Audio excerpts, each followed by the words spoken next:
Chapter 613. With a single charge, the 2,000-plus enemy troops were scattered and disintegrated. But before Wu Sheng and the others could catch their breath, another team of 1,000 soldiers came from not far away. The two sides met in a narrow street in the city. Only the brave would win, and a chaotic battle ensued. At this moment, Ling Feng and the auxiliary soldiers fully utilized the 3-on-3 tactic. The three of them worked as one and launched a bayonet charge as if it was their daily training. Every time a dazzling white bayonet was thrust forward, an enemy would be stabbed and fall to the ground. Intestines and blood flowed everywhere. The brave mercenaries also led the 5,000 Laotian mercenaries behind them. They were originally armed with cold weapons, either broadswords or spears. At this moment, they finally came in handy. Following Ling Feng and the auxiliary soldiers, they also brandished their swords to kill the enemies, showing their strong combat power. The team of 7,000 people was like a torrent of steel, constantly killing the enemy and attracting the enemy's main force. After fighting for half an hour, the situation here finally attracted more soldiers of the Golden Bian dynasty. Especially when they heard that the mercenaries did not have guns, some of them felt that the time had come, so they stopped going to the north gate and went to the east gate. The pressure at the east gate was getting stronger and stronger, while the pressure at the north gate was getting weaker and weaker. When Chunyang and the others launched another long-range shooting, they found that the number of enemies was rapidly decreasing. When they could no longer form a human wall in front of them, Chunyang of the 3rd Battalion decisively said to the correspondent next to him, "Go and inform the 6th young master, the time has come." Yes, the time had come.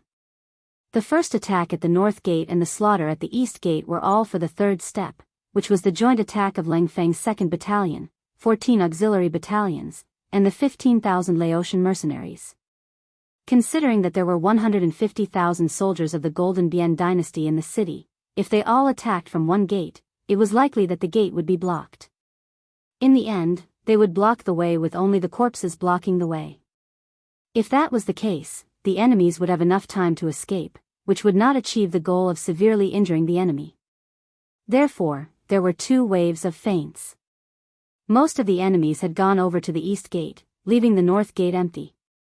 When Yang Qindong received the news, he immediately gave the order to launch an all-out attack. More than 20,000 mercenaries poured in from the north gate, joining up with Spring Sun's Cold Vanguard 3 battalions as they rushed into Dragon River City. The 30,000-strong army was like a whirlwind, and no one could stop them.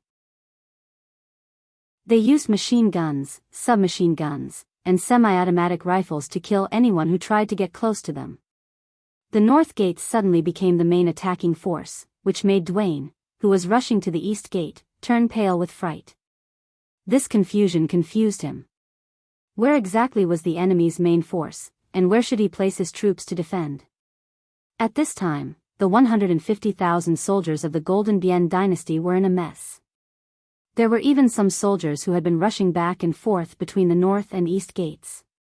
Just as they were about to reach the east gate from the north gate, they received a military order to return to the north gate. These generals were all puzzled and thought about the stupidity of the commanding general. However, they had no choice but to turn around and return to the north gate. It was obviously too late to turn back now. The mercenaries had entered the city, and they were attacking while stabilizing their defense line. As they pushed forward step by step, the entire 5 streets near the north gate were successfully taken over by them. After the first step, they began the second step of the attack. The mercenaries divided into more than a dozen teams in different directions, spreading rapidly to the surroundings like a spreading virus, and no one could stop them. A platoon could often be divided into groups. Once they met the enemy's 100-man team, they would raise their guns and fight. With the advantage of weapons, it was easy for a platoon to fight 100. Once they encountered a 1,000-man enemy, they would retreat while fighting, waiting for their enemies to drop dead bodies in the process. Often, as they fought, another mercenary squad would appear from another street. Then, they would launch a pincer attack from both sides. The enemy would become dizzy, the enemy would be at a loss, the enemy would be crying for their parents, and the enemy would be littered with corpses. More and more mercenary teams began to show their terrible lethality and destructive power, slowly giving the soldiers of the Golden Bian dynasty in the city a feeling that there were enemies everywhere, that there was danger everywhere, and that there was nowhere safe. In such an environment, the enemy's morale was rapidly disintegrating. After more than 8 hours of resistance, before night fell, the tight string finally broke. The morale of the soldiers of the Golden Bian dynasty fell to the bottom at that moment, and a large number of defeated soldiers and deserters began to appear. The situation was irreversible. Under the blurred vision, the inspectorate could not see the situation on the battlefield clearly, and more people had the opportunity to escape. As some of the bolder ones took the lead to leave, more and more soldiers began to flee. Black shadows could be seen everywhere in the darkness. Some soldiers even sneaked away 20 meters in front of the inspectorate team. It was almost an open and above-board move. General Damon did not notice all of this. Since the mercenaries attacked at 1:00 in the afternoon until now, 4 or 5 hours had passed. He was panicking all the time, and now he finally had a chance to have a good rest. Under the protection of a group of guards, he leaned against a battlement at the corner of the street and fell asleep. The environment was not good, and there was not even a simple camp bed. However, to the exhausted General Dagon, this was nothing. All he needed was peace and quiet, that was all. In ancient times, people were malnourished and were prone to night blindness. In addition, it was difficult for people to recognize their comrades and enemies from a long distance in a night battle. Therefore, unless it was necessary, no army was willing to fight at night. In comparison, the mercenaries were naturally fearless. In fact, their daily training included night battle training. But tonight, when there was almost no moon in the sky, Yang Chendong made the unprecedented decision to let everyone rest. Although the battle during the day only lasted for an afternoon, because of the large number of enemies, the battle was very fierce from the beginning. This was especially true for the 1st and 2nd Battalions of the 3rd Regiment of the Cold Front. Not only did they use up all of their ammunition, but they also engaged in hand-to-hand combat. They were so good at using the 3-on-3 tactic that the enemies were terrified. Because of this, 1/3 of the soldiers in the 1st and 2nd Battalions were injured. Although most of the injuries were minor, if they were not treated in time, it would be easy for small problems to become big problems. With so many injured soldiers, they needed to rest. After the hard battle during the day, the soldiers of the 1st and 2nd Battalions also needed to rest. In addition, they had used up too much ammunition during the day, and urgently needed to replenish it. Yang Chendong simply gave the order for the entire army to rest. He believed that after a good night's sleep, the soldiers would be full of energy the next day and return to the fierce battlefield. Other than the soldiers who were in charge of night duty, most of the soldiers leaned on each other or found a relatively clean place to lie down and sleep. As the commander-in-chief, Yang Chendong did not rest with everyone. With the existence of the key, he only needed to rest for 2 hours a day to recover to his peak condition. Occasionally, it was not a problem for him to not sleep for a night. Without rest, he led Beta Persei and some of the members of the 1st Guard Squad to walk through the streets that they had previously occupied. The entire street was still filled with the stench of blood. Although most of the corpses had been moved away, the blood could not be washed away in a short period of time. When the stench of blood was combined together, it was inevitable that it would give rise to a very unpleasant smell that made people want to vomit. Fortunately, it was not the first time that the soldiers of the Cold Front and the auxiliary soldiers were on the battlefield. Although the smell was unpleasant, it was not unbearable. Besides, why would people care about the smell when they were tired? In this way, under the unpleasant smell, the soldiers of the mercenary army fell asleep everywhere in the streets and alleys. They were not cut down to the ground, but they were so tired that they simply found an open space to sleep. In the battle during the day, the army of the Golden Bian dynasty showed a strong resistance. Dawn was indeed worthy of the title of the first general. His tenacious fighting spirit made the mercenaries put in a lot of effort. Coupled with the role of the inspectorate, they fully showed the demeanor of a strong second-class army. Previously, Yang Chendong divided the army into 4 classes. The strong Cold Front was the first class. When the number of enemies was too high, a second-class army was enough to threaten a first-class army. This battle was a bit difficult, so it was reasonable that the soldiers were tired. Walking on the street, Yang Qindong's eyes were filled with adorable and tired soldiers. Once he noticed that a soldier's hands and feet were exposed outside of the blanket, Yang Qindong would step forward and help cover them up again. If the soldiers knew about this scene, they would be extremely excited. After all, it was their sixth young master who personally helped them to tuck in the corners of their blankets. Yang Qindong wasn't the only one who helped. Yang Qindong, who was beside him, and the members of the first guard team who followed him also helped. There were too many soldiers and they were too tired. Except for the cold front who was equipped with a sleeping bag and did not need to worry about catching a cold, the auxiliary soldiers and the Laotian mercenaries did not have such conditions. While covering the soldiers with the quilt, Yang Qindong said to Beta Persei beside him, "Tomorrow, arrange for people to go to Resin City and have them produce more sleeping bags.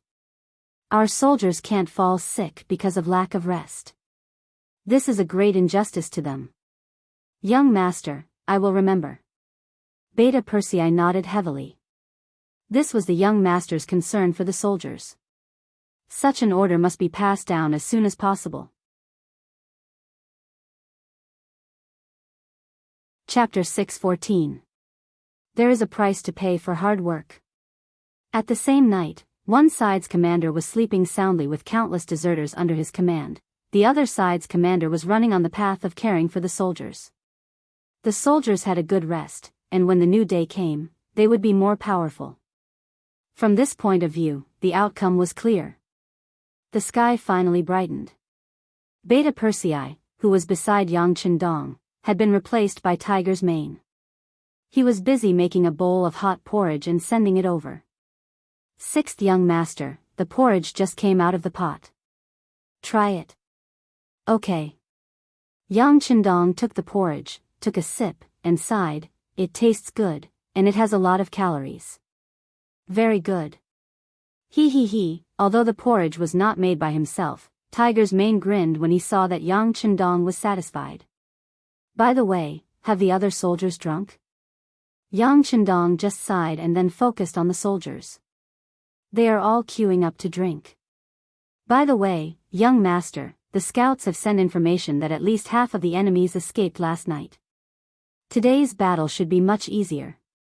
When it came to business, Tiger's Mane also restrained his smile and changed into a serious look. "Well, this time the enemy is more stubborn, and their strength is still barely enough. Fighting with such an enemy will be of great help to improve the combat power and will of the soldiers. But at the same time, this is also the main force of the Gilded Dynasty. According to the intelligence of the Security Bureau, defeating them is equivalent to breaking their backbone. It will be much easier to conquer them next." At this point, Yang Qindong raised his head and poured the entire bowl of porridge into his mouth. At this time, he had a heroic aura on his face. "Pass down the order. We'll launch the attack in half an hour." Deep in Chuanlong City. Compared to Yang Qindong's heroism and hot-bloodedness, Dagon's face was filled with rage. Who would have thought that after he woke up from his sleep, he would realize that more than 50,000 of his soldiers had run away in just one night. Including those who had died on the battlefield yesterday, he now had less than 50,000 soldiers that he could use. What's going on? Didn't I tell you not to open the South City Gate? Where did those people escape from? Don't tell me all 50,000 of them jumped down from the tower? Dagon asked in disbelief. If it was only a few hundred soldiers using ropes and other objects to escape from the city gate tower, he could still understand. However, how could he accept the fact that 50,000 people escaped in one night? The bodyguard who was asked had a bitter look on his face. Knowing that the general was angry, not only could he not leave, but he could only stay here and explain. Thus, he carefully answered, "General, it was the captain guarding the southern gate who opened the gate and escaped, so, bastard." After hearing the explanation, Dagon raised his leg and kicked him. The bodyguard who was half kneeling was unlucky. He fell to the ground and wailed in pain. Ignoring the soldier's pain, Dagon pulled out the saber on his waist and roared, "So what if 50,000 people escaped? I still have 50,000 men, which is more than the mercenaries. Today, I will fight them to the death." Dagon's words were filled with pride, but the dozen or so bodyguards beside him all fell to their knees and pleaded, "General, you can't do that. Now that the morale of the army is low, and the soldiers are exhausted, we can't fight anymore. Where there's life, there's hope. General, please take a step back and regroup. If we fight again another day, we will definitely win. There's an imbalance of power between us and the enemy. You can't use force, General. General, please reconsider." The bodyguards made all kinds of sounds. Their purpose was the same, which was to persuade Dagon to retreat. The army had lost its morale. If they fought now, they would only suffer heavy losses. Yesterday, they had 150,000 men, but they did not gain the slightest advantage. They lost tens of thousands and injured tens of thousands. They did not think that they could defeat the mercenaries with only 50,000 men. The bodyguards were not afraid of death, but they thought that it was not worth it to die in such a bloody battle. It would be better to take a step back and fight again after the army was reorganized. That way, the chances of winning would be much higher. You guys? At first, Dagon was unafraid of death, but the bodyguards seemed to be in the same tone. They kept persuading him, which made Dagon's momentum stagnate. Then, his head drooped down like a lifeless puppet. How could Dagon not know that it would be foolish of him to fight the mercenaries under such circumstances? But he was not willing to give up. The 150,000 men under him were the most elite force of the Golden Bian dynasty. With more than 3 times the number of men, the defense of the city wall, and their familiarity with the terrain, they could not defeat the mercenaries. He really did not know how to win. He had a feeling that once he gave up here, it would be difficult to defeat the mercenaries again. But if he continued to fight, how could he win with insufficient troops and low morale? If he retreated, it would be difficult to win. If he fought, he might be wiped out. This was a dilemma to begin with. But he still had to make a choice. Dagon sighed and the sword in his hand fell to the ground. Forget it. If that's the case, let's retreat. Inform the soldiers in the city to withdraw as much as possible. Then prepare to set fire. Even if we leave, we can't let the enemy have a good time. Dagon finally made the decision to retreat, which made the bodyguards happy. This proved that they did not have to die, so they nodded and agreed. But before they could pass the order, the familiar gunshots suddenly sounded, and then became more and more frequent. It seemed that they were not far away. Not good, the mercenaries are attacking. General, let's go, or I'm afraid it's too late. The bodyguards heard the gunshots that were getting closer and closer. Their faces changed drastically, and they rushed to Dagon's side. If he did not retreat, they would carry him and retreat. Retreat. Dagon wanted to say something tough, but he did not know why. When he heard the gunshots, he was a little scared. Perhaps it was the psychological trauma left by yesterday's battle. But since the enemy had attacked, and he was not fully prepared, it would be meaningless to continue fighting. It was better to retreat now and save some strength anyway. Dagon escaped, and before he left, he gave the order for the entire army to retreat. However, because the mercenaries had launched their attack too early, and because they had replenished their ammunition, many of the enemies were caught before they could escape. In the end, only 20,000 of the 50,000 managed to escape. After General Dagon fled, the mercenaries did not pursue, but began to clean up the enemy forces in the city. The battle lasted from morning to night, and the situation was basically stabilized. Compared to yesterday, Lang Feng did not have any casualties today, and only 3 soldiers were slightly injured. 13 auxiliary soldiers were killed, and 100 were injured. More than 100 Laotian mercenaries were killed, and more than 1,000 were injured. In exchange, they captured more than 40,000 enemies and killed more than 10,000 enemies. In addition to yesterday's battle, they killed more than 30,000 enemies and captured 50,000 enemies in the Battle of Chuanlong City. More than half of the 150,000 soldiers of the Golden Border Dynasty were killed, and 80,000 of them were killed. Hurry up and search for anything edible and useful in the city. The troops will rest as they move. We will rest for one more night.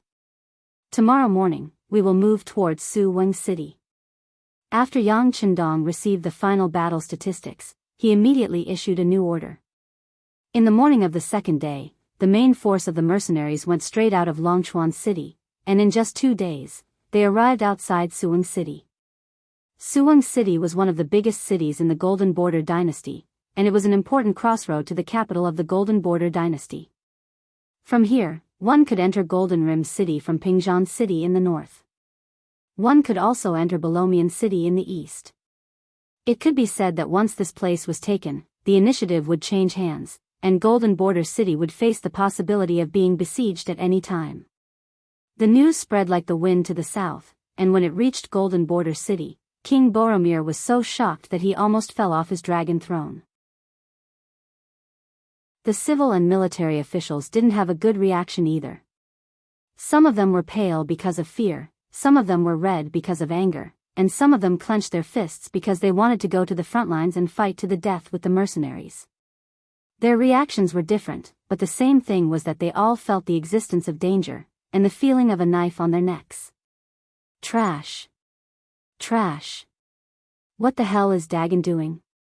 150,000 people can't even stop 40,000 from the enemy? Didn't he claim to be the #1 general of our country? Is this how he behaves? After digesting the defeat at the front line, Boromir roared. He was just venting out the dissatisfaction in his heart. Then, he began to read out the royal orders regarding the current situation. First, send the army forward to meet up with General Dagon, who was setting up defenses in Suweng City. Although the general did not perform well in the Battle of Longchuan City, now was not the time to punish him, and he had to be used to stop the mercenaries. Second, urge the two allies, Siam and Ava, to send out their troops quickly. If they did not send out their troops, the Golden Border Dynasty would be gone, and the alliance would cease to exist. At this moment, the Siam army and flag could be seen outside the south gate of Wanshang City, the capital of Laos province. Siam had sent 100,000 soldiers to Wanshang City earlier than King Boromir had expected. Behind them, there were another 100,000 soldiers in Wulong City, the largest city in the north of Siam. They could provide reinforcements at any time. The general leading the army was named Godin. He was the representative of the younger generation of the Siamese military. He was only 35 years old, but he was already the commander of an army of 200,000. From this point alone, it could be seen that he was favored by the king. Chapter 6:15. Riding on a horse, dressed in a general's armor, Lan Sang's face was full of confidence. Below Wanshang City, Godin was full of pride and arrogance. Beside Godin was the famous general of Jiaoji, Fan Yuhai. This person was like a ghost who always made the right choice on the battlefield, escaping the pursuit and punishment of the mercenaries time and time again. This time, Fan Yuhai followed the Siam army and brought along 5,000 elite cavalrymen. After many rounds of elimination, the remaining 5,000 were undoubtedly the best of the best. According to Yang Chendong's evaluation, they had surpassed the standard of a second-class army and were moving towards a first-class army. General Fan, how long do you think it will take for our army to conquer Wanshang City? With an arrogant expression, Godin raised his head as he spoke, as if he would not be able to match his status if he did not do so. General Fan, the Siam army is made up of elite soldiers. It's just a small Wanshang City, we should be able to conquer it in less than 3 days. Fan Yuhai's face was calm and even seemed a little low-key. He was not as arrogant as Godin, but even so, he had a dazzling aura and was not to be underestimated. Ha ha ha. Hearing Fan Yuhai's reply, Godin laughed out loud. All right, I'll take your blessings. Come on, charge and conquer Wanshang City within 3 days. Then, I'll allow you to conquer the city for 1 day. Conquering the city for 1 day meant that within 1 day after conquering the city, the soldiers could take whatever they wanted. As long as they took it, it would belong to them and they would not have to hand it over. This was a special reward for the soldiers. Kill, kill, kill. When the soldiers heard the benefits promised by the general, they all roared loudly, bursting with a strong fighting spirit and morale. On the south wall of Wanshang City, the governor of Laos, Wan Shaochen, was supporting himself on the battlements. His eyes were filled with determination as he looked at the 100,000 Siam soldiers below the city. The speed of the Siam army's appearance was far beyond Wan Shaochen's imagination. However, he was not afraid. Not to mention the strong confidence that Yang Qindong brought him, he himself had a strong confidence at the moment. All of this came from the company of Ling Feng, 2 battalions of auxiliary soldiers and the 10,000 Laos mercenaries led by General He Guang. With a strong city and 10,000 strong soldiers by his side, Wan Shaochen had no reason to be afraid of the 100,000 Siam soldiers. Furthermore, the 6th young master would soon hear about what happened here. He only needed to defend for a while and reinforcements would arrive. That would be the moment of victory. Everyone, get ready for battle. Ling Feng and the auxiliary troops, aim and shoot. Whoever dares to approach the catapults will die. Standing below the city gate tower, Wan Shaochen, who was only 18 years old, had a bright light flashing in his eyes. His body was full of fighting spirit. When he was in Crimson Castle, he had the experience of training auxiliary soldiers. During the Battle of Ryukyu Island, he had also participated in the battle as a political instructor. He was no longer a war newbie. At this moment, he was not afraid. Instead, he was filled with fighting spirit and vigor. After receiving the order, Ling Feng and the auxiliary soldiers on the city wall immediately looked for the best shooting position and aimed at the slowly approaching catapults. Catapults were a siege weapon that had been around for a long time. They had always been used to break through a strong city. They could throw out huge rocks in an instant. When the rocks hit the ground, they could cause great damage.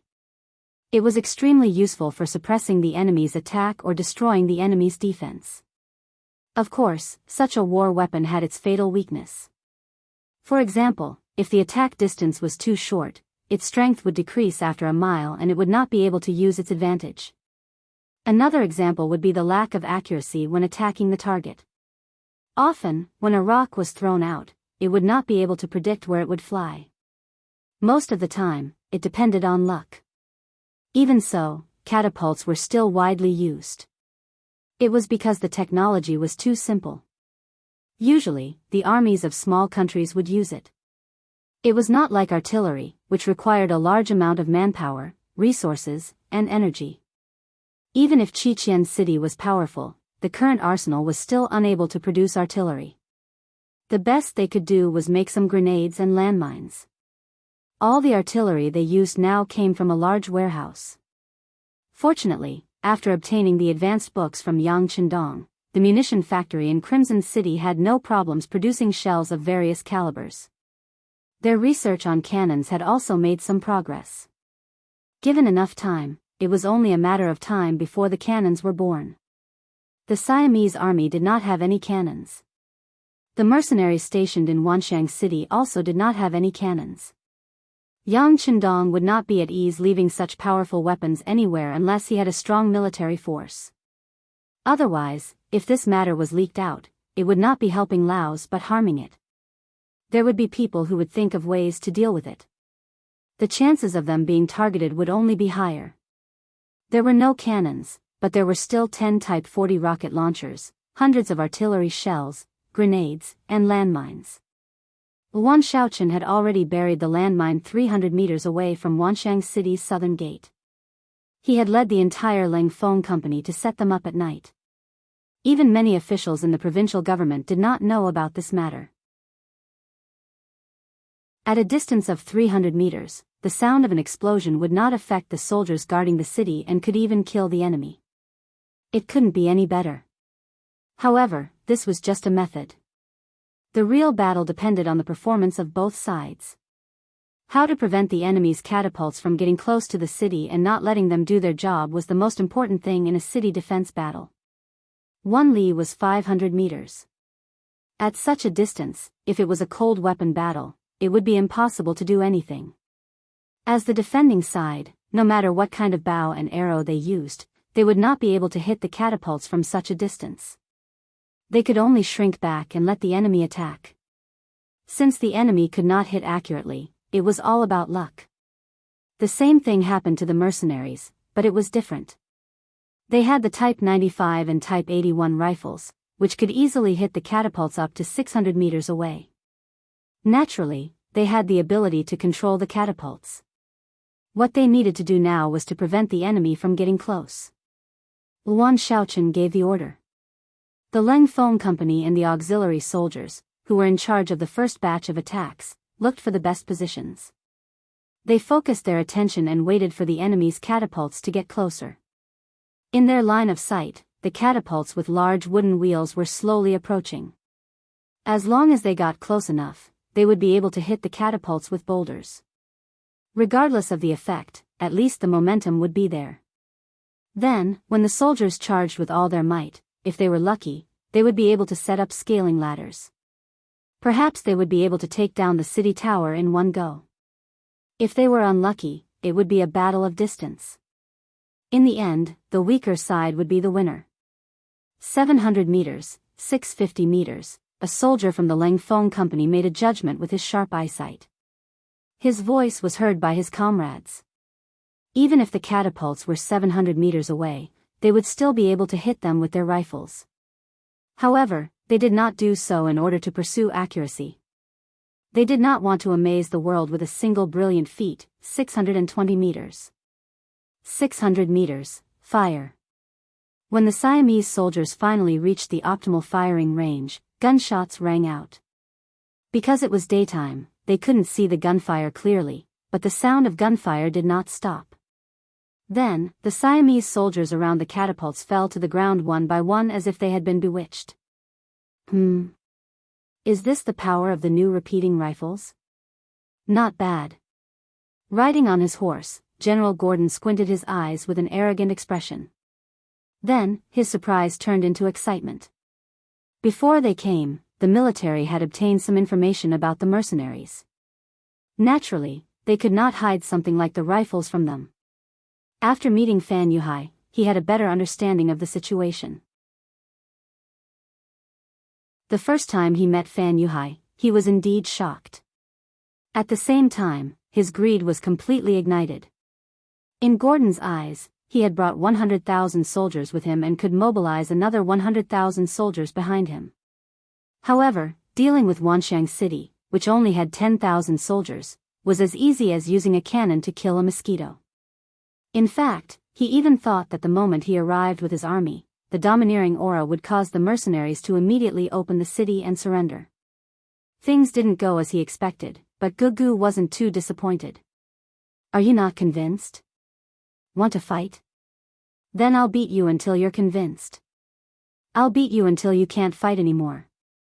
From the perspective of a victor, the enemy's belongings would eventually belong to him. Didn't that mean that after he won, these repeating rifles would also become his spoils of war? He thought that once he had all these and the number of troops, he would become an invincible army.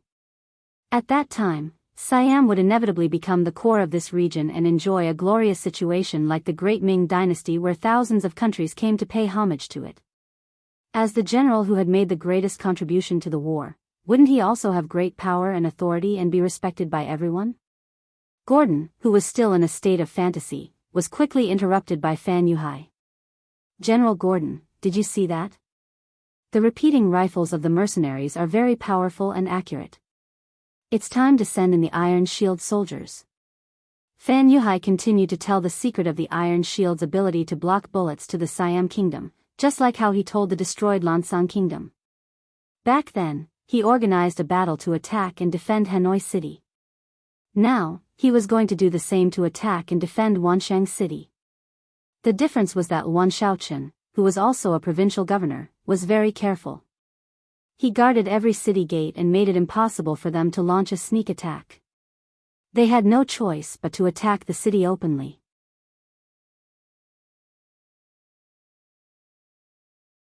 Chapter 6:16. However, it did not matter.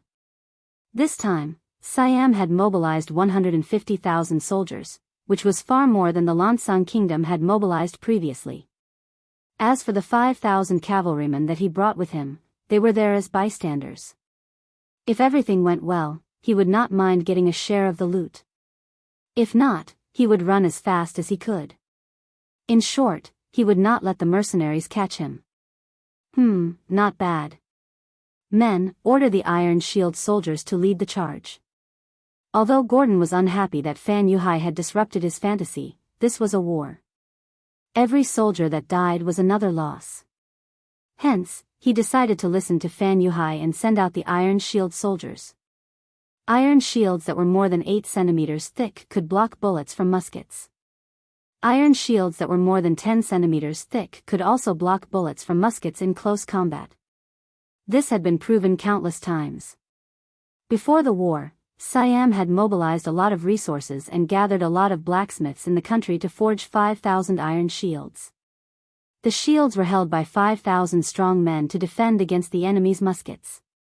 Under Gordon's command, the 5,000 iron shield soldiers appeared. Once the 1.5-meter-tall iron shield was set up, it could cover their entire body and protect them from the threat of firearms. It's the Iron Shield soldiers. On the city wall, the Leng Feng soldiers cried out in shock. However, that was all they could do. They were not worried. They did not forget that Governor Shaowan had led them to bury many mines. Those were the best weapons against the Iron Shield soldiers. The Iron Shield soldiers can only protect a portion of the people. Look for opportunities to attack those who are not protected. Luan Xiaoqin's expression did not change as he spoke calmly. What happened this time was a test for him. If he could fend off Siam's attack, he would not only be an outstanding local governor, but also a capable general. His knowledge of both civil and military affairs would allow him to walk a better and broader path in the future. The general did not panic and the soldiers were confident. Leng Feng and the auxiliary soldiers began to look for opportunities to fire continuously. Although this could not stop the enemy from approaching, it was still able to eliminate the enemy's strength to a certain extent. At the same time, it was also a considerable deterrent. Once the shield was out, the gunshots continued. Compared to before, it was much more sporadic. Gordon, who was on his horse, laughed. He could bear such a loss. As long as the main force of the army could approach the city walls, with the help of the trebuchets, their morale would definitely soar. Perhaps if they were lucky, they would be able to seize control of the city walls after a few attempts and obtain the final victory. After the Siamese soldiers threw down hundreds of corpses, the catapults were finally positioned at a distance of 500 meters. Then, boulders were lifted out of the catapults. With the help of levers, the boulders flew into the air and smashed towards Wanxiang City. From afar, the momentum was astonishing, but the weakness was also very obvious. Out of 10 boulders thrown out, it was already very good if one of them hit the city tower. Most of them hit the city wall, causing the ground to shake, but it did not affect the overall situation. But it had to be said that the trebuchet's momentum was still very impressive. Under its encouragement, more and more Siamese soldiers followed behind the shield-wielding soldiers and began to move forward step by step. Sure Air could even see the appearance of scaling ladders through the cracks. This was a great tool for climbing the city walls. Hit them. Hit them hard. Above the southern city wall, Luan Xiaoqin could clearly see the enemy slowly approaching because of the high ground. The shield could only protect the front of the soldiers and not the top of their heads. Therefore, the enemy's head was clearly displayed in front of the defenders. They did not even need to aim. All they needed to do was fire a shot at the top of the enemy's head, and one of them would die. This made Cold Vanguard's auxiliary soldiers feel very good. However, they were more excited to see what would happen when the enemy entered the 300-meter-long defensive line. 50 meters left, 30 meters left, 10 meters. Leng Feng was still using his vision to estimate the enemy's position. Boom, boom, boom, boom, boom, boom. Finally, when the first row of shield-bearers crossed the 300-meter battle line, the mines were triggered, and a loud explosion rang out. The powerful force blasted the shield-bearers away, and the huge force sent countless people into the air. The aftermath of the explosion was like a huge wave on the sea, overturning the mountains and overturning the seas, throwing one enemy after another to the ground. At this moment, the Siamese army suffered heavy losses. Not only were more than half of the 5,000 shield-wielding soldiers killed, but most of their shields were also blown into pieces. The Siamese soldiers behind the shield-wielding soldiers were caught off guard and suffered heavy casualties. Hit them. Don't be afraid of wasting bullets. We still have a lot of ammunition in the palace. Hit them hard.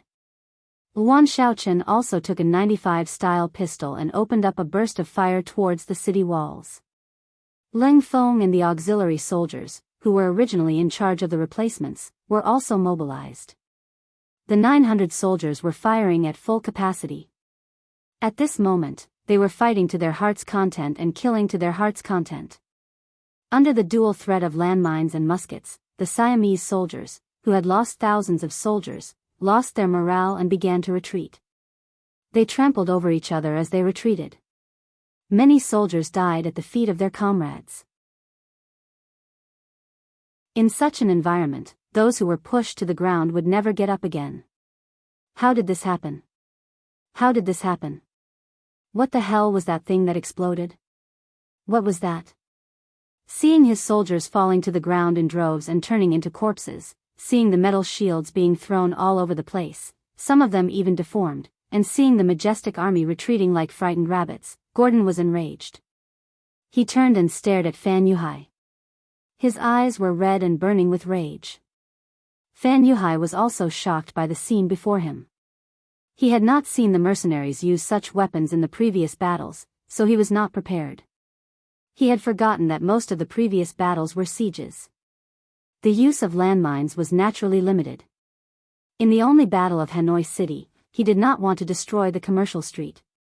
Moreover, the Jiaoji army was charging ferociously and did not have time to plant landmines. Hence, he did not use them. However, it did not mean that they could not be used. Now, they finally came in handy. They caught the Siamese army off guard and dealt a heavy blow. The effect was shocking. These are landmines.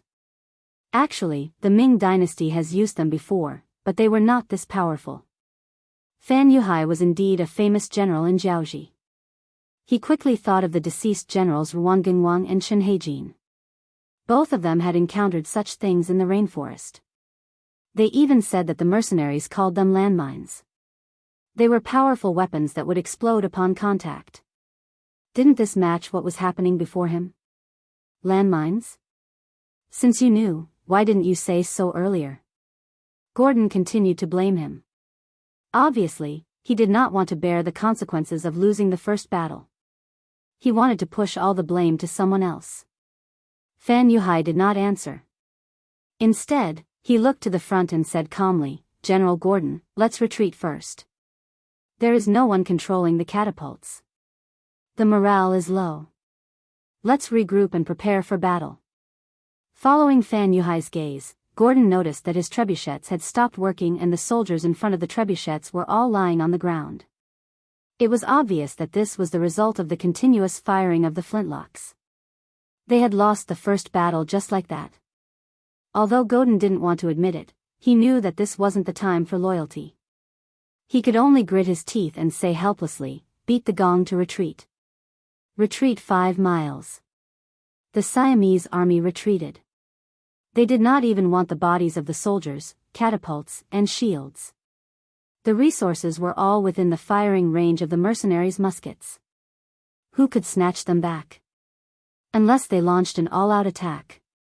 However, if the problem of landmines was not solved, could they really do it? Victory.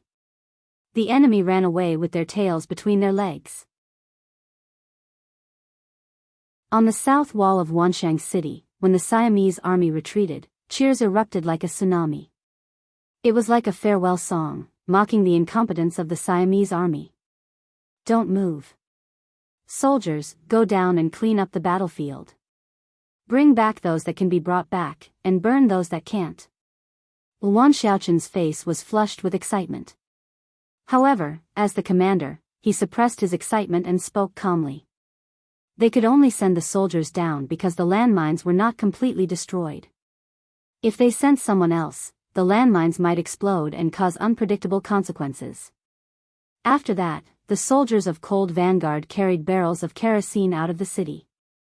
There were too many enemy corpses, and the best way to collect them was to burn them all.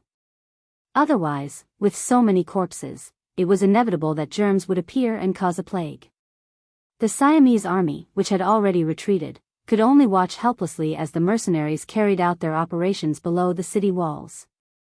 They had tried to wreak havoc earlier, but they were quickly met with a barrage of gunfire from the top of the city walls. They had no choice but to retreat after throwing down hundreds of fresh corpses. This made General Gordon even angrier. He stomped his feet and cursed in the barracks at the back. However, there was nothing he could do. General Gordon, please don't be angry. The most important thing now is to find a way to destroy their landmines. Otherwise, we will be in a passive position. Fan Yuhai was not a subordinate of Gordon, and he had his own 5,000 cavalrymen. Although he did not have a large number of soldiers, he was powerful. When he faced Gordon, he naturally said whatever he wanted to say. He felt detached from the situation. Solve? How? It would have been better if he did not mention it. When he mentioned it, Gordon was furious. Before the battle started, Fan Yuhai said that conquering Wanxiang City would be a piece of cake. Why didn't he say that there were landmines? He caused Gordon to lose thousands of men and horses in the first battle. He even lost 2/3 of his iron shields that could block muskets. Now, he had less than 2,000 iron shields. His preparations were destroyed in an instant. He was in a passive position now.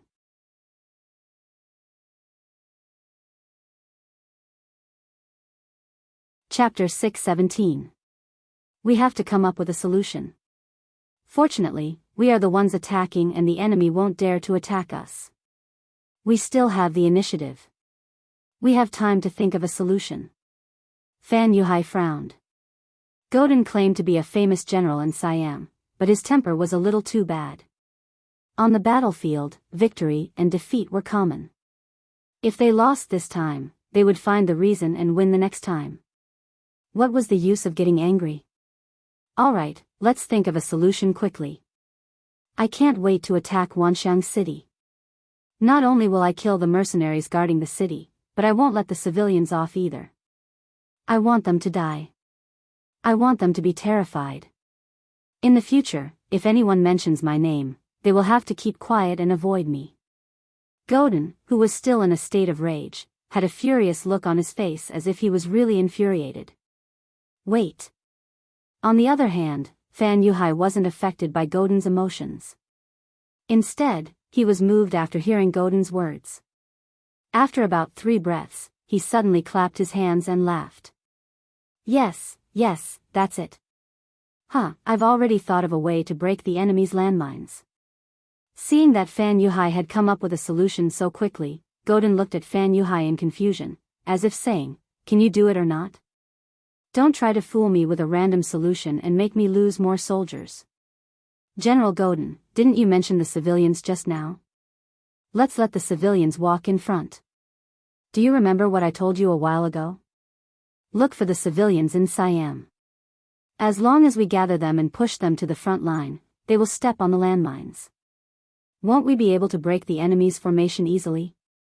Fan Yuhai laughed. Godin was the best at making use of the civilians. He used this method when he was fighting with the mercenaries previously. However, he was confused by the mercenaries' retreat. Then, his plan was broken during the counterattack at night. He had no choice but to give up on this idea. This time, with so many landmines in front of him, he couldn't help but think of this matter again. Moreover, he could guarantee that this method would be effective this time. Godin was also a demon who killed without batting an eyelid. Not to mention the Hans, he would not hesitate to sacrifice his own citizens or even his own soldiers. Hence, he would definitely not reject such a method to make use of the Hans. Good. General Fan is indeed smart. Since that's the case, this general will immediately give the order to gather all the Han citizens in the nearby cities and send them to the front lines. When Godin heard Fan Yuhai's words, he had really arranged for his men to count the number of Han citizens in his territory. However, it was just a count. The arrogant him did not think that he would need to use any methods to deal with the 10,000 plus mercenaries. However, it was different now. The appearance of landmines gave him a huge headache. Since the Han people were useful, he would capture all the people who did the statistics. However, this would take a few days. Godin thought that he had grasped the method to deal with the mercenaries. However, what he did not know was that as his troops approached Wanxiang City, he initiated a provocation. This was equivalent to giving the mercenaries an excuse to deal a heavy blow to Siam. Some people would ask, Yang Chendong is leading the 2nd and 3rd regiments of the 1st Division of the Cold Front Division into the territory of the Phnom Penh dynasty. Most of the Navy's Cold Front Division can only be on duty at sea. Now that Wanxiang City is under siege by the enemy, where are the soldiers coming from? Don't forget, before the war started, when the matter with the Solangan family was still brewing, Yang Chendong had disappeared for a period of time. It was during that period of time that he had already set up a trap for Siam. At that time, he thought that once the mercenaries and the Phnom Penh dynasty started a war, this country would definitely be restless. Since Yang Chendong was personally involved, how could the battle array be too small? Otherwise, it would not match his status.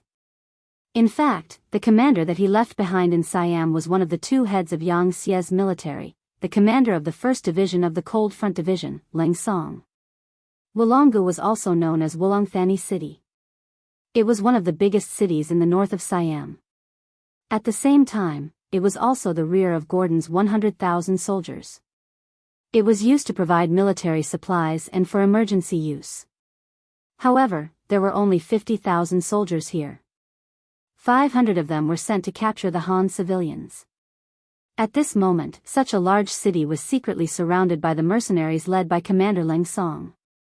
20 days ago, Leng Song was ordered by Yang Chendong to secretly enter the country with the 1st Regiment of the 1st Division and 8 auxiliary battalions. They hid in the dense forest. They even saw with their own eyes that Gordon led 100,000 soldiers out of Wulonggu City and headed straight for Wanxiang City. At that time, they could have set up an ambush. However, Leng Song did not do so. After that, they saw the 50,000 soldiers out of the city. However, they still did not make a move. In Yang Chendong's words, now was not the time to start a full-scale war with Siam. If they took the initiative to attack, it would be unjustifiable. Their military strength was limited. This was the shortcoming of the mercenaries. In a war where they could not win, such a war was not worth the effort. After seeing another 50,000 soldiers pass by, Leng Song immediately carried out the military operation plan formulated by the 6th young master. He started to plan for Wulonggu City. The plan was divided into 3 parts. First, secretly enter Wulonggu City and attack them from the inside. Second, severely injure the 50,000 soldiers of Siam and burn their military supplies and provisions. They would have no choice but to return. Third, when Gordon returned, the mercenaries would give up on Wulonggu City and ambush them. They would try their best to eliminate their forces so that they would not have the energy to invade Wanxiang City. As long as these 3 points were achieved, Yang Chendong would have enough time to settle the matter of the Phnom Penh dynasty and reach the final conclusion of the peace talks. Yes, this time Yang Chendong did not intend to swallow the Phnom Penh dynasty. He did not have such a big appetite.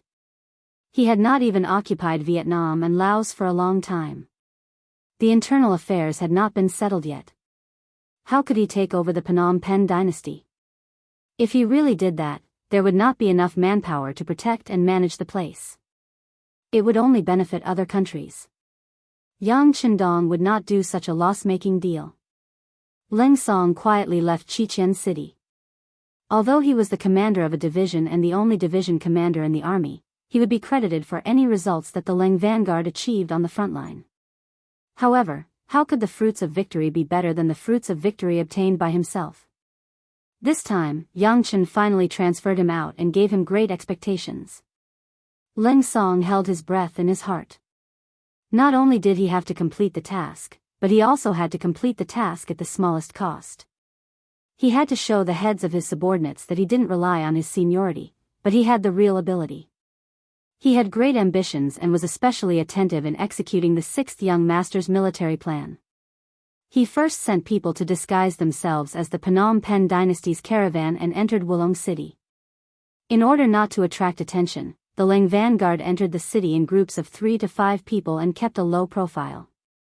They entered different inns in the city like a drop of water thrown into a river. No one would have thought that the enemy would suddenly appear behind them. In addition, there was only one battalion of the Leng vanguard that entered the city. The 400 people were divided into many groups and entered the city separately. For a city with a population of 100,000 people and 50,000 soldiers, this number of people was really nothing. They did not reveal themselves. A battalion of the Leng vanguard entered the city, indicating that the first step of the plan was successful. After the news of Gordon attacking Wanxiang City came, they had an excuse to start the war. Now, they would fight in self-defense. Leng Song arranged for his scouts to enter the city and contact the Leng vanguard warriors. They decided to attack Wulong City tonight. The battalion commander of the 1st Regiment's 3rd Battalion, Xiao Yining, entered the city. This person had displayed astonishing leadership skills in the process of reclaiming and pacifying Wuxia Island. In addition, he was qualified. Thus, he naturally became the 3rd Battalion commander of the 1st Regiment. Many people were envious that he could enter the 1st Regiment and become a battalion commander of the Leng Vanguard Battalion. But to him, this was nothing. His goal in life was not limited to being a battalion commander. In his opinion, he should at least be a division commander. Only then would it be awe-inspiring, and be considered a true glory. There was no need to doubt the ability of a person with such ambitions.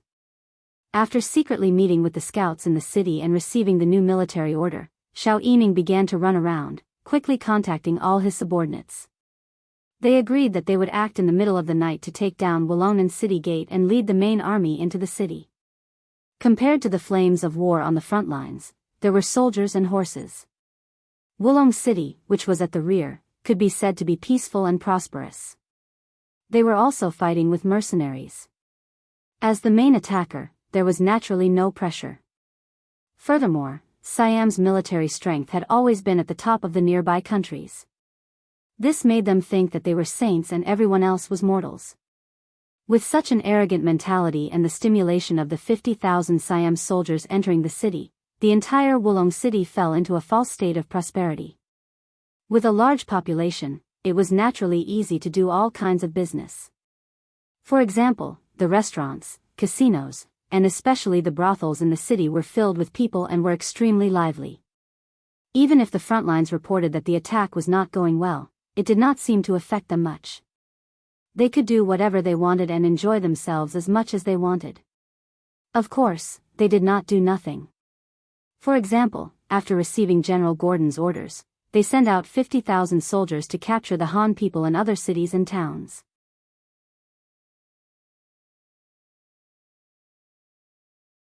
Chapter 618. Just like how Yang Chendong would think that those who were not of the same race were not of the same race. The people of Siam also had the same thought. No matter how many years these Han people had lived in their country, as long as they were Han people or their descendants, they were not to be trusted. Their status was also the lowest. Now that they had to capture these people, the soldiers sent out to carry out this mission did not feel any burden at all. It was as if it was only right to treat the Han people however they wanted. The soldiers swaggered through the streets and left. Naturally, their mission was leaked. When Xiao Yining heard that the enemy troops were going to capture Han people, he sensed that something was wrong. This made him even more determined to take action tonight. When the news reached the ears of the other Leng Feng soldiers, they were enraged. They could not wait to destroy Wulong City and disrupt the enemy's plan. Amidst the torment, night finally arrived. The sky was getting darker and darker. When the watches of the soldiers of the 3rd Battalion of the Cold Front Battalion showed 11:00 at night, they began to walk out of the inns. Then, like ghosts in the night, they split into dozens of groups and slowly and carefully moved toward the southern gate of Wulong City. The Siamese soldiers were too careless. They did not expect the enemy to infiltrate their rear. The soldiers guarding the gate were completely unprepared. Originally, there were 1,000 soldiers guarding the gate. However, there were less than 300 soldiers left. The other 700 soldiers had applied for leave to play in the city. Arrogance were bad habits that should not exist in an army. If an army had these habits, it could only be said that they were not far from being destroyed. When Xiao Yining led the 400 Lingfeng soldiers to the south gate, he saw the enemy's morale was low. Wait a minute, something is not right. Seeing that there were only about 300 enemies in front of him, Xiao Yining instinctively stopped moving forward. He led the soldiers to hide in the shadows. Go, find the brothers who stayed here. Without Xiao Yining's order, the Lingfeng soldiers who stayed here to observe the situation found him first. They then explained the situation to him. Battalion commander, the enemy did not notice us. There should be 1,000 soldiers here, but most of them applied for leave to play in the city. Even the Chiliarch left. Is that so? Xiao Yining was shocked when he heard this. He didn't dare to think that something like this could happen. If something similar happened in Lingfeng, everyone from the highest officer to the lowest squad leader would be punished. They would be given demerits, and it was even possible that they would be expelled from the military. Needless to say, the Siamese soldiers were truly blessed. Of course, some happiness came at a heavy price, such as one's life. Good, it's good that the enemy is not prepared. This is our chance. The Xiao family wanted to laugh out loud. They looked at the watch on their wrist. It was 11:45. There was still a quarter of an hour left. With Leng Feng's ability, he had more than enough time to prepare. Inform everyone to begin the operation. No one is to make a sound, and no one is to fire. Turn off the safety. I will punish whoever drops the ball later. The Xiao family's expression was stern as they issued the military order in a cold voice. Leng Feng and his brothers, who had been impatient for a long time, quickly formed groups of 3 and crept towards the 300 enemies that were still illuminated by the torches. Even though there were only 300 people left, they were obviously distracted. They were either leaning against the wall, half squatting on the ground, or leaning against each other. They were all resting with their eyes closed. Perhaps, in their subconscious, they didn't even think about the danger they would face if they stayed here. Without the slightest bit of alertness, Leng Feng's mission was very easy. They only needed to keep an eye on the target, walk behind or beside the target, and then cover the target's mouth with their large hands. Their left hand, which held a military knife, gently cut forward. Bright red blood spurted out, and a life was lost. The eyes closed forever, and there was no longer any breath. Perhaps some of the Siamese soldiers struggled before they died, but under Leng Feng's large hands, their struggles and resistance were futile. They only sped up their blood flow, but it didn't change the situation at all. Outside the torches, the Siamese soldiers were silently slaughtered one after another.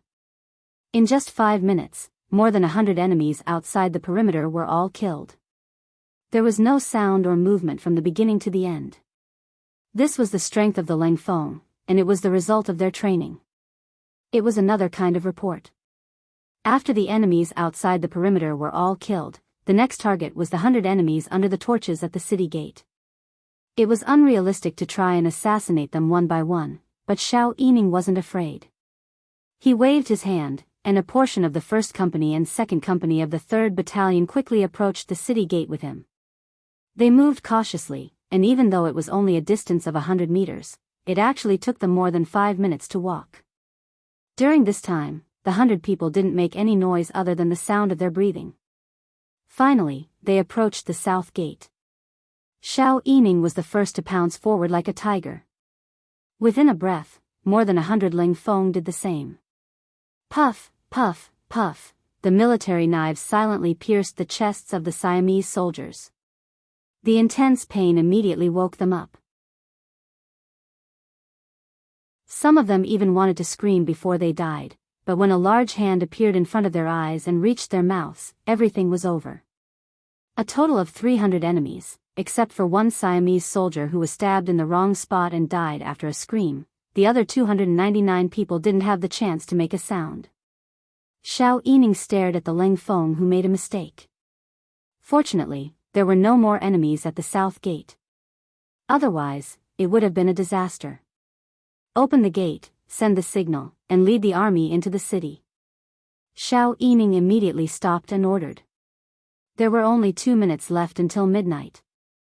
Outside the south gate, Leng Song led the 1st and 2nd battalions and 8 auxiliary battalions of the 1st battalion to wait. Everyone's eyes were resolute as they stared straight ahead. They didn't even blink for a long time. Commander, there are only 2 minutes left.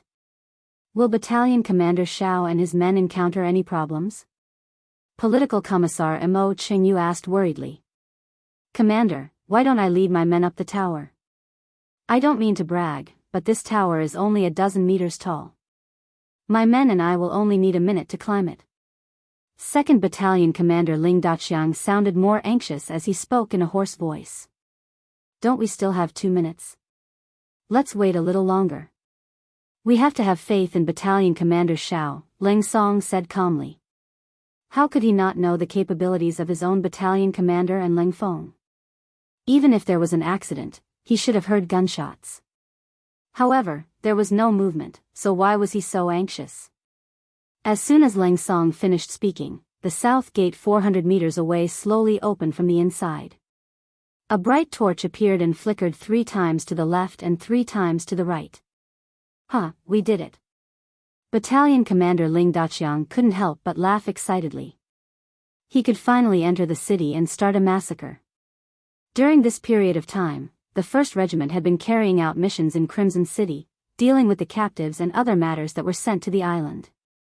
He was already tired of it and couldn't wait to show off his skills on the battlefield. Now, the opportunity had finally presented itself. That's our secret signal. Advance. Leng Song carefully looked through the night vision binoculars. After confirming that it was Xiao Yining's secret signal, he gave the order. Then, the 4,000 mercenaries stood up from the ground and crazily rushed forward. In front of the south gate, the city gate had been completely opened, allowing the mercenaries to rush in. Leng Song appeared in front of Xiao Yining along with the army. Battalion Commander Xiao, you've worked hard. How's the situation? Commander, the south gate has been controlled. The enemies in the city have no other defenses. Xiao Yining gave a standard military salute and replied. Very good. Leng Song nodded approvingly. This result was better than he expected. Originally, he thought that with 400 mercenaries against 1,000, they would have to make some noise. That way, the city gate could be opened, but the enemy would be alerted and counterattack. But now, the city gate was occupied, and the enemy was kept in the dark. This way, they had more time to set up their plans. Since the enemy hasn't noticed, we can't follow the first plan. Let's go with the second plan. Leng Song said in high spirits. The second plan was to enter the city without alerting the enemy. Then, with the Cold Vanguard Company and the Auxiliary Battalion as one unit, they would march separately. This way, his troops would be divided into 21 units. If they appeared in various parts of the city and fought at night, it would give the enemy the impression that they were everywhere. With more than 4,000 men, they would be able to unleash 10 times the power. It would be more effective in conquering and destroying Wulong City. Fortunately, Leng Song had prepared the second plan. Although at that time, he didn't think it would work. However, due to the carelessness of the Siamese soldiers and the perfect performance of Xiao Yining's 3 battalions, the second plan could be implemented. Suppressing his excitement, Leng Song gathered the 13 company commanders of Leng Feng and the 8 battalion commanders of Leng Feng. Follow Plan 2. Get to the designated location as fast as you can. Remember, try not to make any noise before you get there. Even if you accidentally encounter an enemy, it's best if you can deal with them without making a sound. When it's 1 o'clock, everyone will attack with all their might. Understood?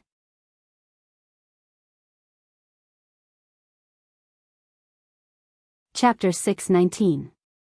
Leng Song held a map of Wulong City that he had prepared a long time ago and spoke to his subordinates. Familiarize yourself with your destination. If you don't understand, come and ask me. Now, I will give you 5 minutes to prepare and assemble your troops before we depart. Before they came, the officers had already imprinted the first and second plans in their minds. How could anyone not be familiar with them now? Therefore, after nodding their heads, they went to gather their troops and instructed them to not make any noise as much as possible and to arrive at the designated location as quietly as possible. If they wanted to kill the enemy, they would start from one point and kill as much as they wanted. 5 minutes later, the unit furthest away from their destination set off. Then, the second unit, the third unit. Soon, Leng Song and political commissar Mo Qingyu also disappeared from the south gate. In less than 10 minutes, everything returned to normal. Only the night breeze could be heard. At this time, Wulong City was shrouded in darkness and silence. It was already past 12 o'clock. Those who wanted to sleep had already gone to sleep. Those who wanted to play had already found a place to bury their souls. Everything seemed to be the same as usual, until the sound of swords clashing could be heard on the street, breaking the silence of the street. They were the 100 soldiers guarding the south gate. Because they had lost all their money in gambling, they had no choice but to leave early. Unfortunately, they bumped into a group of mercenaries who were rushing towards their destination on the street. The two sides suddenly met on the street. On one side, there were 100 gamblers who had lost all their money. On the other side, there were 400 auxiliary soldiers. After the two sides looked at each other, a short battle began. The 100 Siamese soldiers who did not bring any weapons were the ones being slaughtered. However, they still screamed before they died. Enemy attack! Enemy attack! In the silence of the night, the screams spread far and wide. It also attracted the attention of the nearby residents. The commotion was getting louder and louder. Battalion commander, what should we do? A company commander stabbed the last Siamese soldier to death on the ground with a bayonet. He turned around and asked the battalion commander. Don't think too much about it. Go to the rendezvous point as fast as you can. The auxiliary battalion commander secretly cursed his bad luck, but he didn't panic. This was just a warm-up before the big battle. The team of 400 people quickly left. When the people nearby came out to take a look, they saw the ground full of corpses and the smell of blood. Ah! Someone screamed first. Then, similar screams came one after another. The commotion spread far and wide. Finally, the people on the other side of the street were alerted. Then, the Siamese soldiers in the city also received the news. The hour hand was approaching 12:50. There were still 10 minutes before the general attack. Except for a few small teams that were further away from the destination, most of the soldiers had already arrived at the designated location. However, the streets were already bustling with activity. The death of more than 100 Siamese soldiers was definitely a big case, and it attracted the attention of many people. Many Siamese captains, chiliarchs, and centurions who received the news were rushing over with their men. Even at this moment, they still didn't think that they were in danger. They just thought that some fugitive and his subordinates had bumped into each other and got into a fight. The hour hand kept moving. Finally, it pointed to the final destination, 1 o'clock in the morning. Send the signal. Attack! Commander Leng Song's voice trembled. He was excited. As soon as he finished speaking, a bright red signal flare rose into the sky and lit up the sky. Following which, gunshots and grenades rang out all over the city. The all-out attack had begun. At this moment, Wulong City had turned into a city of fire. Flames shot out in all directions, incessant and endless. The power of the Type 95 and the Type 81 assault rifle formed an impenetrable fire net. All the Siamese soldiers in front of them became live targets. Whenever the soldiers gathered together to form a dense charge, a series of grenades would end their lives. Their bodies were thrown high into the air before they fell heavily to the ground. Any Siamese who walked on the streets, whether they were generals or soldiers, armed or ordinary civilians, became targets for the mercenaries. They were like food in the eyes of a beast. They were constantly bitten and devoured. They died or were injured.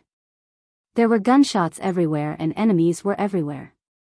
It gave people a feeling that there was nowhere to hide and nowhere to hide. It seemed that at this moment, no place was safe. No place was heaven. Charge. Charge out. Report this to General Gordon. We must charge out. The 5 captains of the Siamese army in the city shouted at the top of their lungs. It seemed that if they didn't do this, they would lose all hope. Retreat. Retreat to the south gate. After an hour of continuous gunshots, the Siamese soldiers gradually came to their senses. After a few consecutive charges and countless deaths, they finally understood how terrifying their opponents were. At this moment, no one was thinking about fighting with the enemy who had entered the city. They only had one thought in their minds, and that was to retreat. They had to escape and leave this hell on earth. Gunshots were heard intermittently throughout the night. When the sky finally brightened, the streets were littered with corpses. From time to time, among the crowds, there were survivors who were injured and wailing. Many places in the city were on fire. The places where food and weapons were stored were severely damaged. Even when the sky brightened, the fire showed no signs of stopping.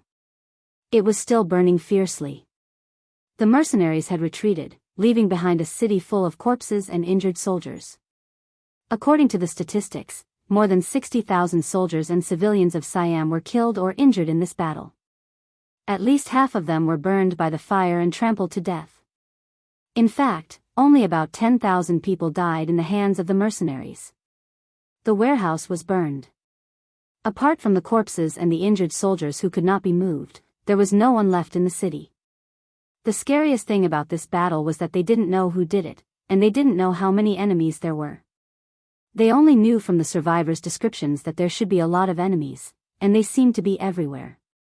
Moreover, they all had very powerful rifles in their hands, and they even suspected that the other side had cannons. Otherwise, why would there be the sound of explosions from time to time? It was unknown whether outsiders believed in such a statement, but the people living in Wulong City firmly believed in it. Because on this night, at least half of the 100,000 people were affected. Their families and friends were either killed or injured. Out of the 50,000 Siamese soldiers, more than 10,000 were killed and 10,000 were injured. The remaining 30,000 soldiers were lucky enough to escape. They did not dare to stay in the vicinity. Instead, they went straight to Kongjing City, which was south of Wulong City. From afar, the 30,000 soldiers looked like a group of homeless people. They wore tattered uniforms, their eyes were lifeless, and their morale was low. Most of them did not even know where their weapons were when they escaped. At this moment, who would dare to believe that this was an army with level 3 combat power? Were they supposed to be the elite soldiers of Siam? In a dense forest about 10 miles south of Wulong City, Leng Song was leading his army to reorganize themselves. After a night of battle, they had achieved their goal. Especially after burning the enemy's military supplies and provisions, General Gordon had no choice but to retreat. How is it? How is the count of the casualties? Although Leng Song also felt a little tired, as a commander, he naturally couldn't just fall asleep like ordinary soldiers. There was still too much work for him to do. He needed to preside over and make decisions. Commander, Leng Fong has returned. There are only 2 injured soldiers. However, it is not a big problem. They just need to rest for a while to recover their combat power. 7 auxiliary soldiers died and 200 were injured. 3 of them were seriously injured. The rest only had light injuries.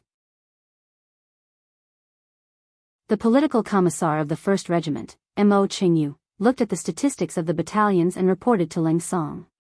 Good. Arrange for a platoon of auxiliary soldiers to send the 3 seriously injured soldiers away. The rest of you should take the time to rest.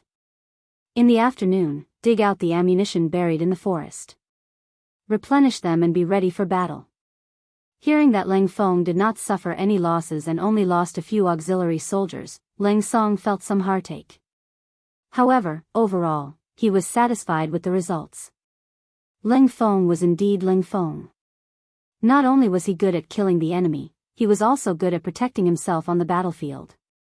Especially when it came to city warfare in the middle of the night. Who knows how many times they had practiced it. Their hard work had finally paid off. As the commander, Ling Song was also proud of it. Immediately report to the 6th young master about our results. Also, tell him that we are not going to go deeper into Siam. We are going to stay here and ambush Gudan. Last night's battle at Wulong City went too smoothly. Ling Song's side did not suffer any losses and they were able to safely retreat from the city. This gave Ling Song a lot of confidence in the upcoming battle plan. Since he was leading the 1st Regiment of Ling Feng and 8 auxiliary battalions, they should be the main force. Wherever they go, they should be able to kill the enemy until they can't find their way north. As the saying goes, it is better to break one finger than to injure all 10. Ling Song decided to show Gudan his power. It would be best if he could kill this person. If he could not kill him, he would at least severely injure him. This way, when Gudan thought about hiring mercenaries in the future, he would tremble without a fight. After the telegram was sent out, Yang Chendong, who was in Phnom Penh Dynasty, received the report. He immediately gave orders and agreed to Ling Song's request for battle. However, he also gave his own suggestion. If they could fight, then they should fight. If they could not fight, then they should not force themselves. It was more important to preserve their own strength.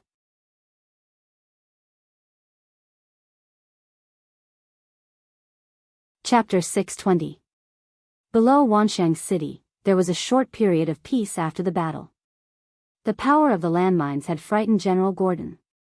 He was not prepared to launch any more attacks before the Han civilians from the rear were sent up. Since he was the one attacking the city, he had the initiative. Furthermore, Wulong City had already prepared food for the army. There would not be any problems defending the city for a few months. Since there was no need to go to war for the time being, General Gordon summoned the singers who followed the army and held a party in his tent. He also called his generals and General Fan Yuhai to enjoy the joy of the interlude between wars. 8 young women with great figures were dressed in faintly discernible gauze. Their waists were swaying in the tent. Gordon and the other generals sat around them and laughed from time to time. Their gazes followed the movements of the women as they enjoyed the feast that was brought to their eyes. Gordon, who was sitting at the front, had already set his goal of warming the bed tonight. He wanted to fight for 300 rounds to get rid of the bad luck on his body. Just as he was indulging in his fantasies, a bodyguard quietly entered the tent with an ugly expression. He walked to his ear and whispered in a low voice. "What?" Suddenly, Gordon's face turned red, and the wine cup in his hand flew out with a bang. This movement attracted the attention of the other generals, and the 8 women screamed in shock. "Scream, scream, what are you screaming for? Get out of here." Gordon waved his hand. At this moment, his eyes were filled with a strong murderous aura. It was as if he would kill anyone who dared to appear in front of him and offend him. The 8 singers hurriedly left the tent, leaving behind only a few generals in the tent. Fan Yuhai raised his eyebrows and then frowned deeply. He had a feeling that something bad was about to happen. "General, what happened?" A captain who was Gordon's absolute confidant asked in confusion. "Something happened. Wulong City was invaded last night. Our 50,000-strong army was defeated and was forced to retreat to the south. Our rations and weapons in the city were all burned. Damn it." First, he used a calm voice to report what he had just heard. Then, killing intent burst out from his eyes. It was as though he wanted to materialize a saber light to kill someone. There was silence in the tent as everyone digested Gordon's words. However, very soon, a general said in disbelief, "That's impossible. We are right here. The 4 gates of Wanxiang City are tightly shut. It's impossible for them to send an army to surround us." "That's right. The Lao's army won't go around us. The armies of other countries are all our allies. They won't attack us secretly. Could it be the work of mercenaries? But how did they get behind us? Could it be that they fell from the sky?" We launched the first attack 2 days ago, and those people took action at night. That's too fast. Even if they are mercenaries, it's impossible for them to send out their troops in such a short time. They must have bypassed us to attack. There are 50,000 of our soldiers in the city. Even if they are mercenaries, they won't be able to occupy the entire Wulong city if they don't have enough soldiers. It's even more impossible for them to inflict heavy damage on our army. Could it be the work of other countries? The generals below spoke one after another. They mentioned various possibilities, but they were all rejected one by one. Godin's face darkened. He didn't speak. According to the battle report, the people who came were armed with advanced firearms, so they should be mercenaries. However, the battle report didn't mention the number of soldiers. What did that mean? Did they forget to mention it? That was impossible. There could only be one answer. They still didn't know how many enemies there were. Half of the 50,000-strong army was blasted out of Wulong City. They didn't even know how many enemies there were. How terrifying was that? Didn't that mean that the enemy had a lot of soldiers? However, wasn't the main force of the mercenaries taken away by the Ming Dynasty's Duke of Loyalty to attack the Phnom Penh Dynasty? Where did the enemy come from? Godin was deep in thought. The generals were also deep in thought. Even Fan Yuhai was deep in thought. The only difference was that Fan Yuhai had locked the enemy on the mercenaries even though he didn't get any accurate information.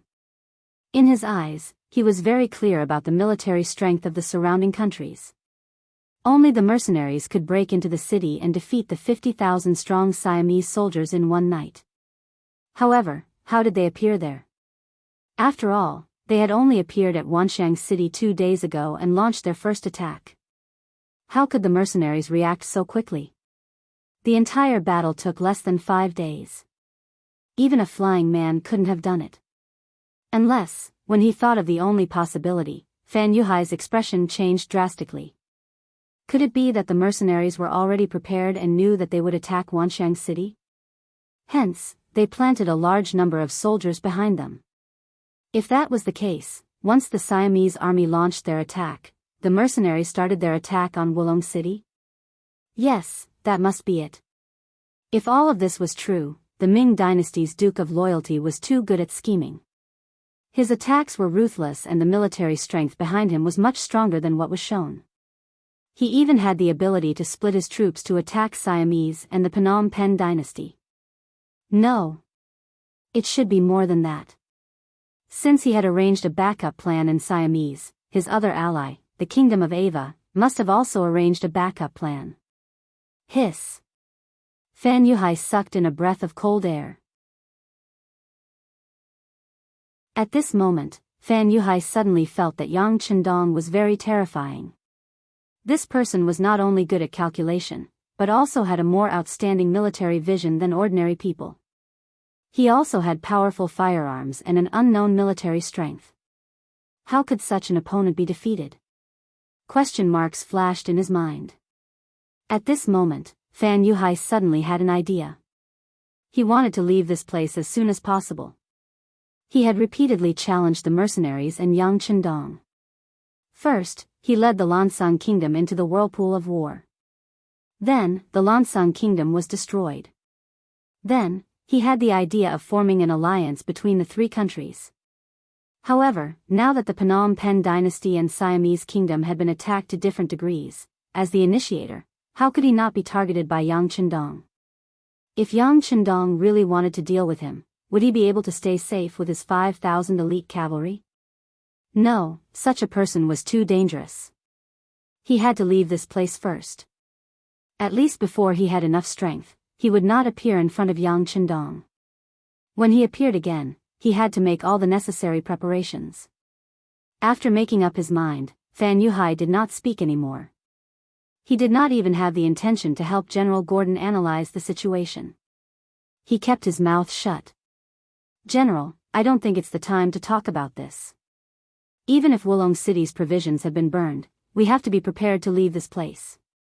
Otherwise, if the enemy behind us and the enemy in Wanxiang City attack us from both sides, how are we going to face them? Besides, if the army loses its provisions, it will definitely cause chaos. We have to leave this place quickly while the soldiers below are still unaware. We have to gather new provisions for the next battle. One of the generals said after analyzing the gains and losses. The other generals nodded in agreement. That's right, General. We have to retreat. Yes, we have to leave. We can't let them attack us from both sides. Gordon slammed the table and said. Then, he looked around and fixed his gaze on Fan Yuhai. General Fan, what do you think? Fan Yuhai wanted to say, if we leave now, aren't you afraid that the mercenaries will attack us halfway? However, he thought that if he reminded Gordon, he would definitely hold his ground. Who knew what the mercenaries would do? If they were really attacked from both sides, wouldn't it be very dangerous for him and Gordon to stay together? Since that was the case, it was better to let them leave. At that time, whether or not they were attacked by the mercenaries, they would escape halfway. At least he would be safe. The world was big, but he was the most important. Fan Yuhai nodded. It's time to leave. How about this, I will bring my 5,000 cavalrymen and retreat last, just in case. Sigh, speaking of which, my cavalrymen were not of much use in this siege. I feel ashamed. He wanted to hear Fan Yuhai's opinion, but he did not expect him to take the initiative to bring up the rear. This made Gordon's eyes brighten. He sighed and said, General Fan is a righteous man. Thank you for your hard work. Don't worry, if the mercenaries catch up from behind, you only have to hold them off for a while. I will send reinforcements to support you. Okay, thank you. Fan Yuhai stood up and cupped his fist with a sincere face. However, he thought coldly in his heart, who would believe that you would come to my aid when I am attacked? With someone bringing up the rear, it was much easier to retreat. In order to prevent any accidents from happening, Gordon decided on the spot to retreat now. They would rush through the night and try to reach Wulong City the day after tomorrow. At that time, they would guard the city tightly and ask the king for rations so that they could regroup and fight again. With all the generals present, there was no need for a meeting. Soon, the order was given and the generals went to prepare. After 2 hours, the army had already packed up their tents and started to retreat towards Wulong City. Then, the rest of the army followed suit and left Wanxiang City in a long line. On the tower in the south of Wanxiang City, General He Guang was looking at the scene before him through a pair of binoculars. Because of the landmines, Wan Shaochen did not stay on the tower. There were too many things in the city that he needed to deal with, so he left everything here to He Guang. Because of this, he was also confused when he saw that the enemy had actually started to retreat.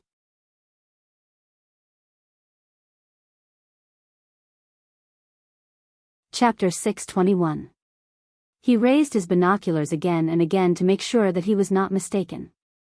The enemy had indeed retreated. He quickly said to the messenger beside him, "Go and inform Governor Wan that the situation has changed. Ask him to come here as soon as possible." Half an hour later, Wan Shaochen arrived at the gate tower on his bicycle. When he arrived at the gate tower, he listened to He Guang's report and raised his binoculars as well. He saw the Siamese army retreating. How long have they been doing this? Wan Shaochen put down his binoculars and was puzzled. Reporting to the governor, they have been retreating since half an hour ago. I have calculated that the number of retreating soldiers has exceeded 10,000, and it seems like they will continue to retreat, He Guang reported with a face full of doubts. So, they have really retreated? But why? Wan Shaochen could not figure it out and frowned. I don't know, He Guang answered honestly. He wanted to ask Governor Wan why. He Guang knew that it would be useless to ask He Guang. He thought for a moment and said to the messenger beside him, "Turn on the radio immediately and contact the 6th young master. Report the situation here as it is."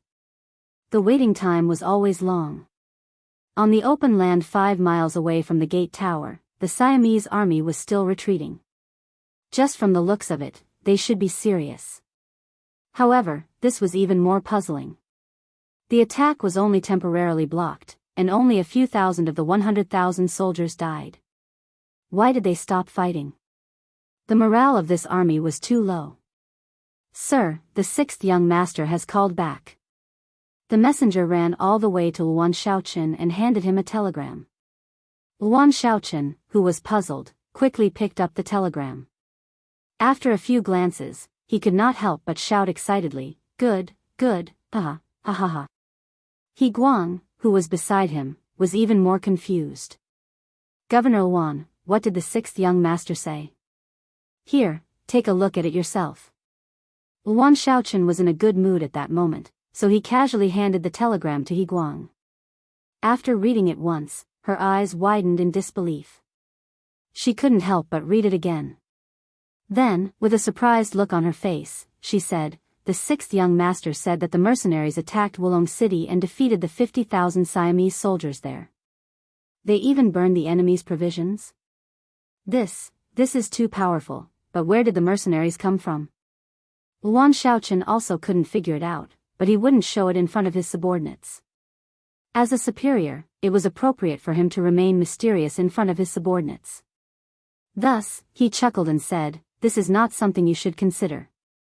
You only need to know that Wanxiang City is safe." Yes.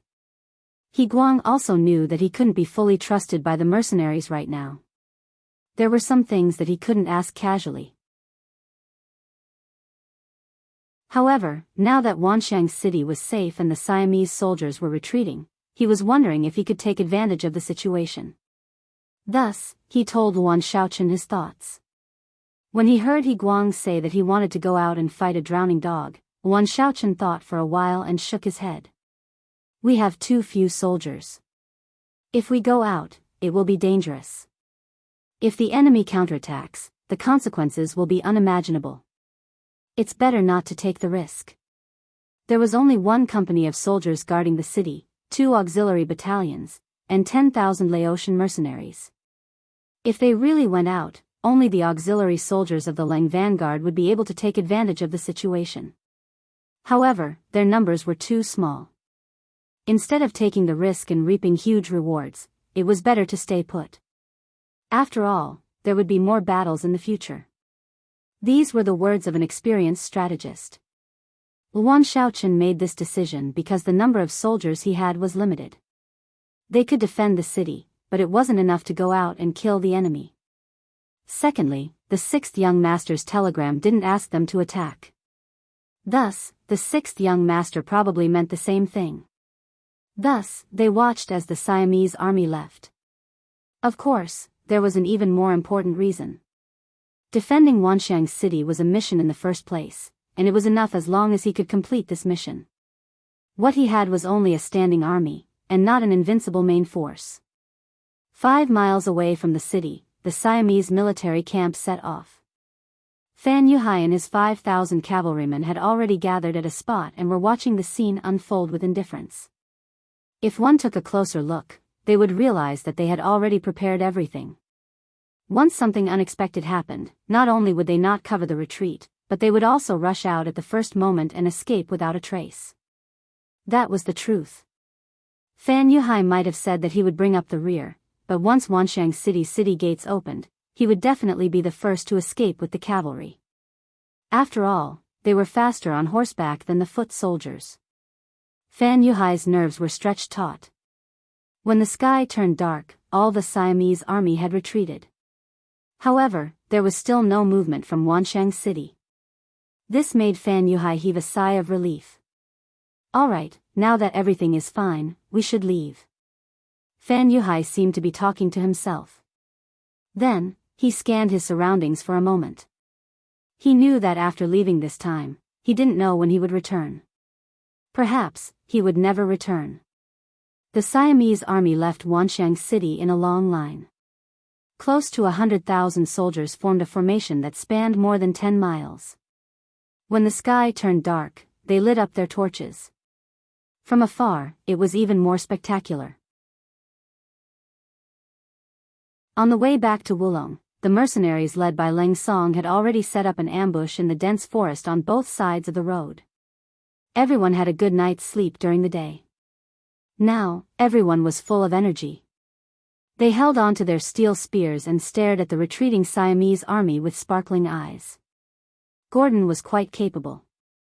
Although they were retreating, they didn't panic. The 1,000-man teams were well coordinated and didn't have any obvious weaknesses. Once one of the 1,000-man teams was attacked, the other 1,000-man teams would be able to provide support immediately. With the front and rear looking after each other, they would be able to minimize the losses.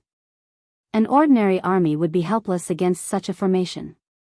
However, it was a pity that they were facing a mercenary army. Furthermore, the mercenary army was prepared and had won the battle. Therefore, they were at a disadvantage in terms of morale and preparation. What was the purpose of ancient wars? Morale and preparation naturally played a very important role. Currently, the mercenaries had the advantage in these aspects. They had already won half the battle even before the battle started. Furthermore, night battles were their forte. It would be difficult for them to not win this battle. The only thing that mattered was how much they could achieve in this battle. Leng Song seemed to have known that the Siamese army would retreat in an orderly manner. As the commander, he had already come up with a countermeasure. That was to split up the troops. Didn't you have the front and rear looking after each other? Didn't you attack a location and the nearby troops would be able to provide support? Good. What would you do if I suddenly attacked and dealt you a huge blow? Could you really have the front and rear looking after each other? Hence, in the dense forest by the road, the 8 auxiliary battalions were divided into companies. This resulted in 32 small units that were positioned at different locations for the ambush. The 3 cold vanguard battalions of the 1st Regiment became the mobile troops. They would provide support wherever the battle was intense. These 3 battalions were further divided into 36 platoons. They were positioned at the surrounding areas of the auxiliary troops. This was to ensure that nothing would go wrong. Just as the mercenary army was about to set up the ambush, the enemy finally appeared. According to the previous plan, the mercenary army did not attack immediately. Instead, they allowed the enemy's vanguard to pass by. Once the enemy's main force entered the area, it would be time for the mercenary army to attack. In the dense forest area, the most unbearable thing for people were the mosquitoes in the forest.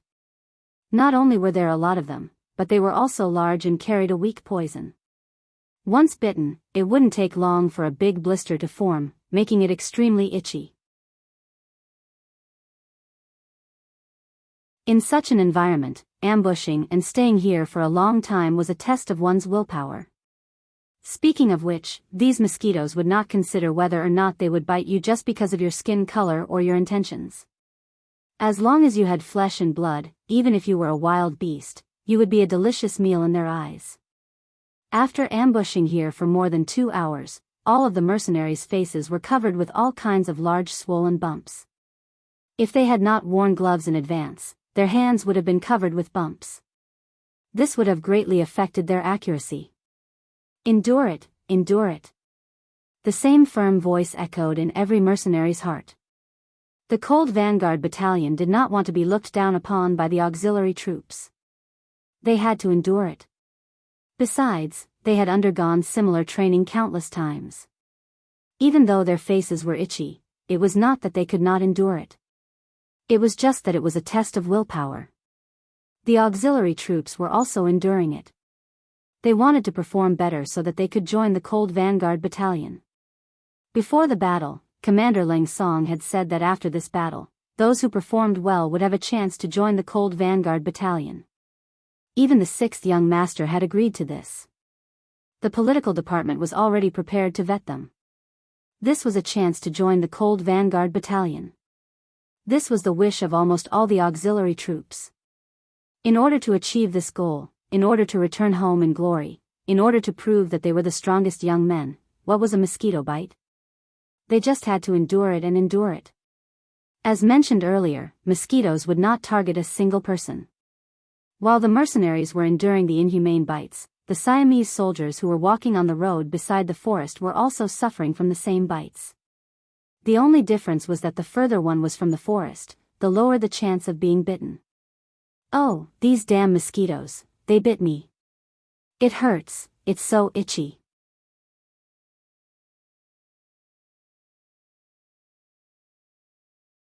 Chapter 622.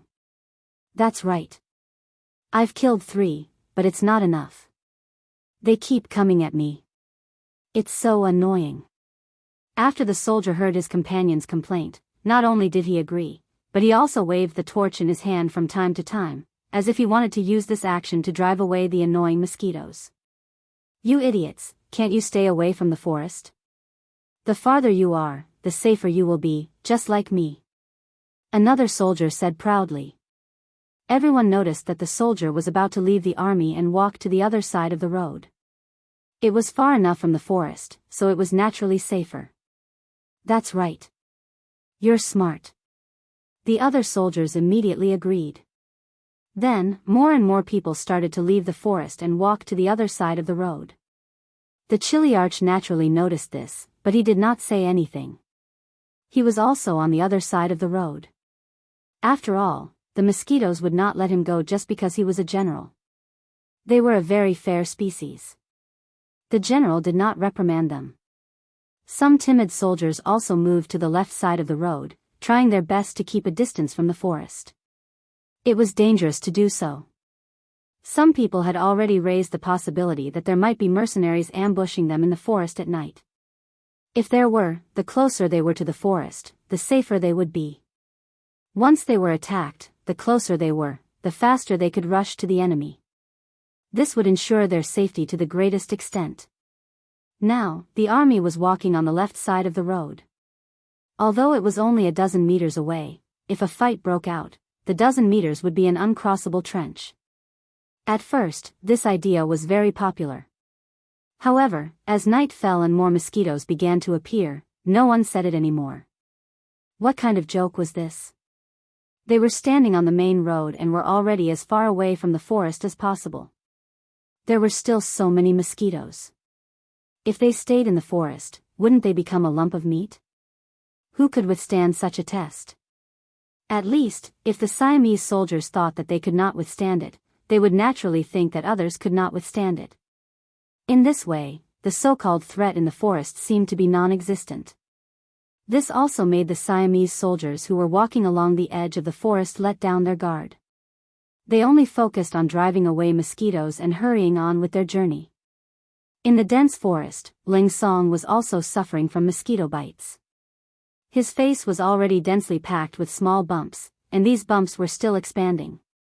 However, if the other soldiers could endure it, as the division commander, he had no reason not to persist.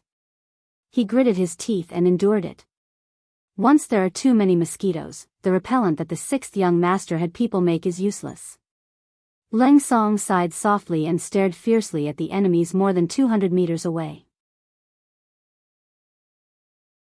He decided to kill as many enemies as he could to avenge the mosquito bites tonight. The hour hand of the watch was turning, and with this movement, the enemy's main force had finally entered the forest, and the vanguard of the rear army had also stepped in.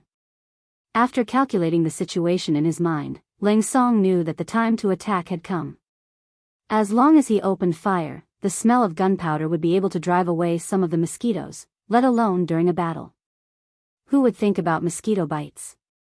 Ling Song took off a pair of black leather gloves, revealing his uninjured hands. He held a Type 95 pistol tightly, adjusted his breathing, and prepared to shoot. He could even feel the mosquitoes staring at his hands, but he did not care. His eyes were indifferent, and his face was calm. He aimed the muzzle at a captain of the Siamese army. Then, his finger gently pulled the trigger. A bullet flashed through the night like a meteor, leaving a dazzling red trail in the air. Bang! As the gunshot rang out, the enemy Chiliarch fell to the ground. If one could look closely, one would see that the bullet had pierced through his head. His eyes were wide open, and he could not be more dead. This shot was the signal to launch a general attack, and what followed was the dense sound of gunfire. The sound of gunfire seemed to be everywhere. After a wave of attack, the Siamese army lost countless bodies, and their formation was in chaos. Without any defense, and with the torches in their hands, what were they if not live targets?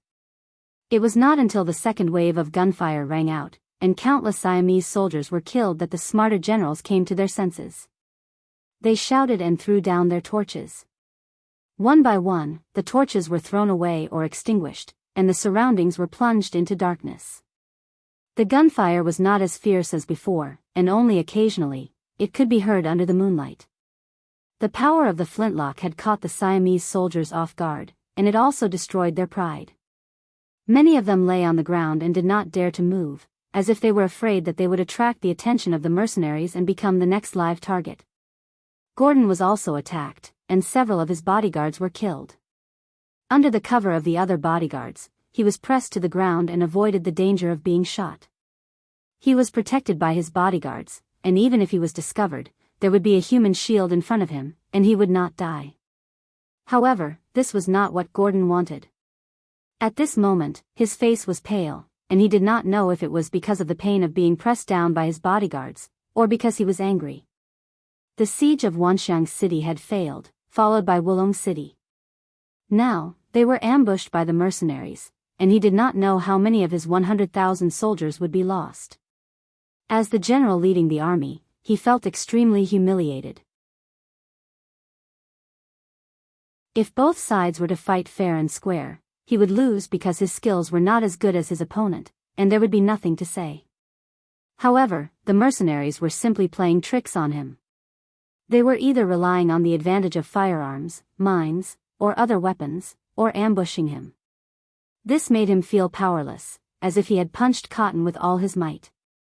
Initially, he was still proud of his long snake formation, and even thought that it would be best if the mercenaries appeared. This way, he would be able to counterattack and win. However, after being ambushed, he realized how wishful his thinking was. He knew to disperse his army, but did the mercenaries not know? Now, it was not just one spot that was attacked, but the entire army. How was he going to break through? The surroundings were pitch black, and all the torches were extinguished. Regardless of whether they were attacked or not, all of the 1,000 men soldiers were lying on the ground. It was as if this was the only way to ensure their safety and survive. Bastard, bastard, counterattack. What's the use of extinguishing the torches? Are you waiting for death? Although he was in a sorry state, and in order to save his life, he had to block more than one bodyguard in front of him. However, this did not stop him from reprimanding others and sending them to their deaths. Pass down my order, counterattack. There can't be too many enemies.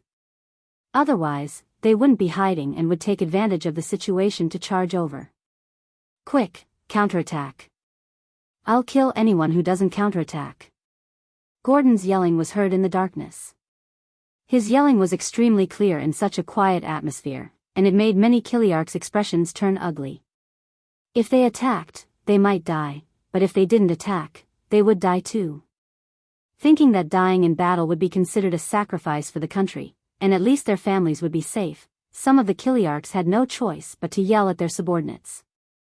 Everyone, stand up and charge forward. The enemy is in the dense forest. As long as we charge forward, they won't have any advantage in close combat. I'll kill anyone who doesn't charge. The Kiliarchs did not forget to say the last sentence.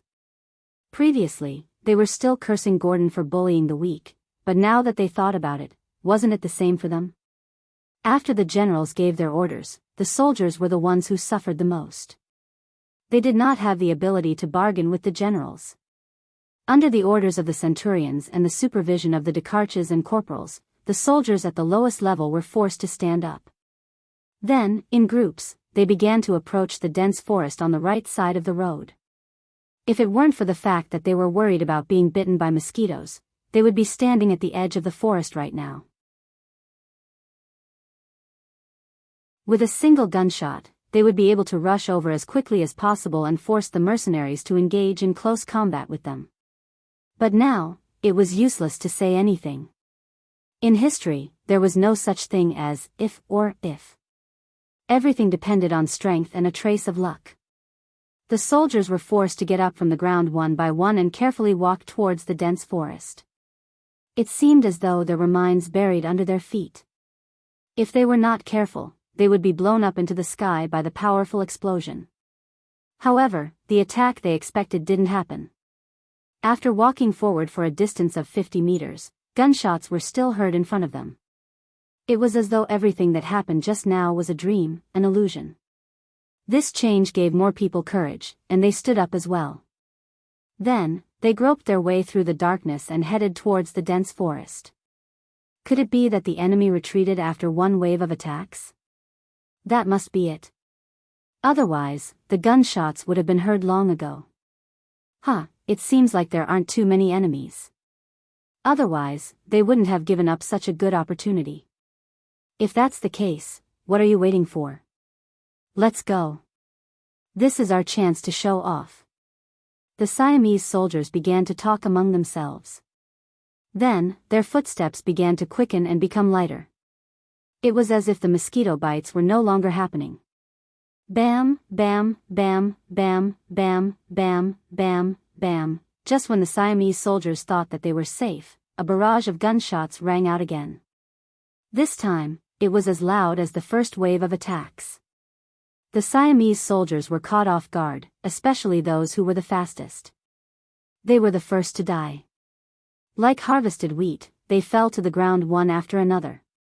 Even when they died, their eyes were still wide open, as though they couldn't understand what had happened.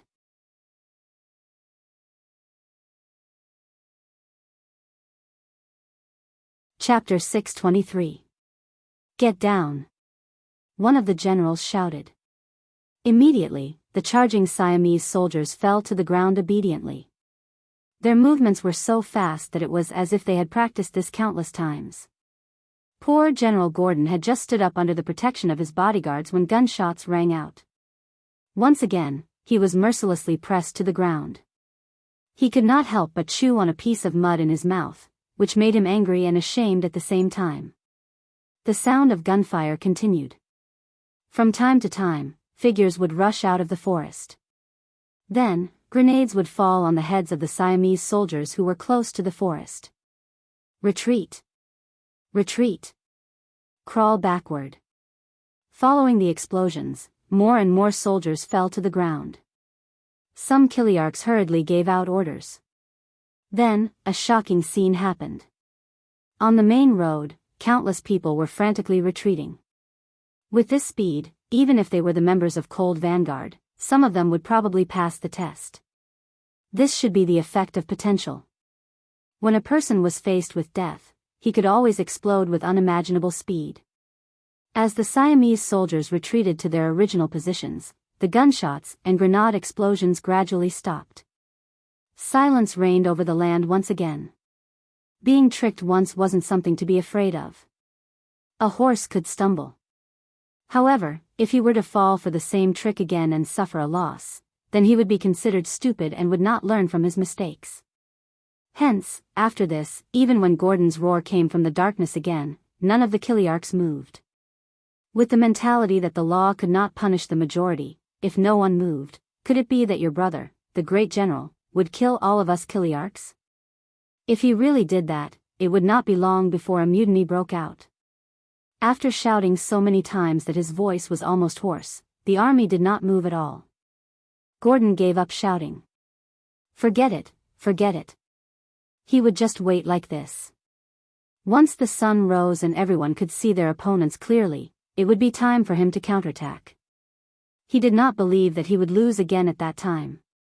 This scene was similar to when Shen Bo dealt with the 100,000 soldiers of the Lansang kingdom.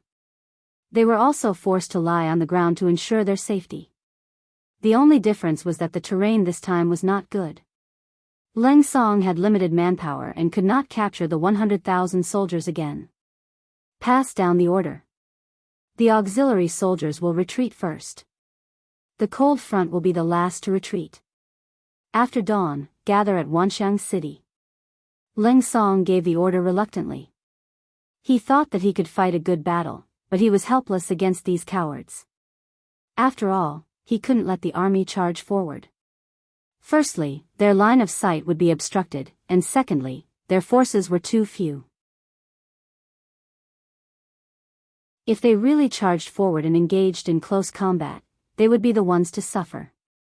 This was an outcome that he absolutely did not want. The mercenaries began to retreat into the depths of the forest in an orderly manner. Then, they turned and headed towards Wanshang City. The Siamese soldiers on the road did not dare to guess or test the waters. This was because it would mean sacrificing countless lives. No one wanted to die, so they might as well stay where they were. The cold wind blew past them from time to time. Mosquitoes would also take the opportunity to bite them. The Siamese soldiers could only endure and curse in their hearts. They cursed the mercenaries for targeting them. They cursed their general for being useless. What kind of war was this? Time passed slowly and the sky gradually brightened. The dew fell and the mosquitoes were also affected by it. They began to leave one by one.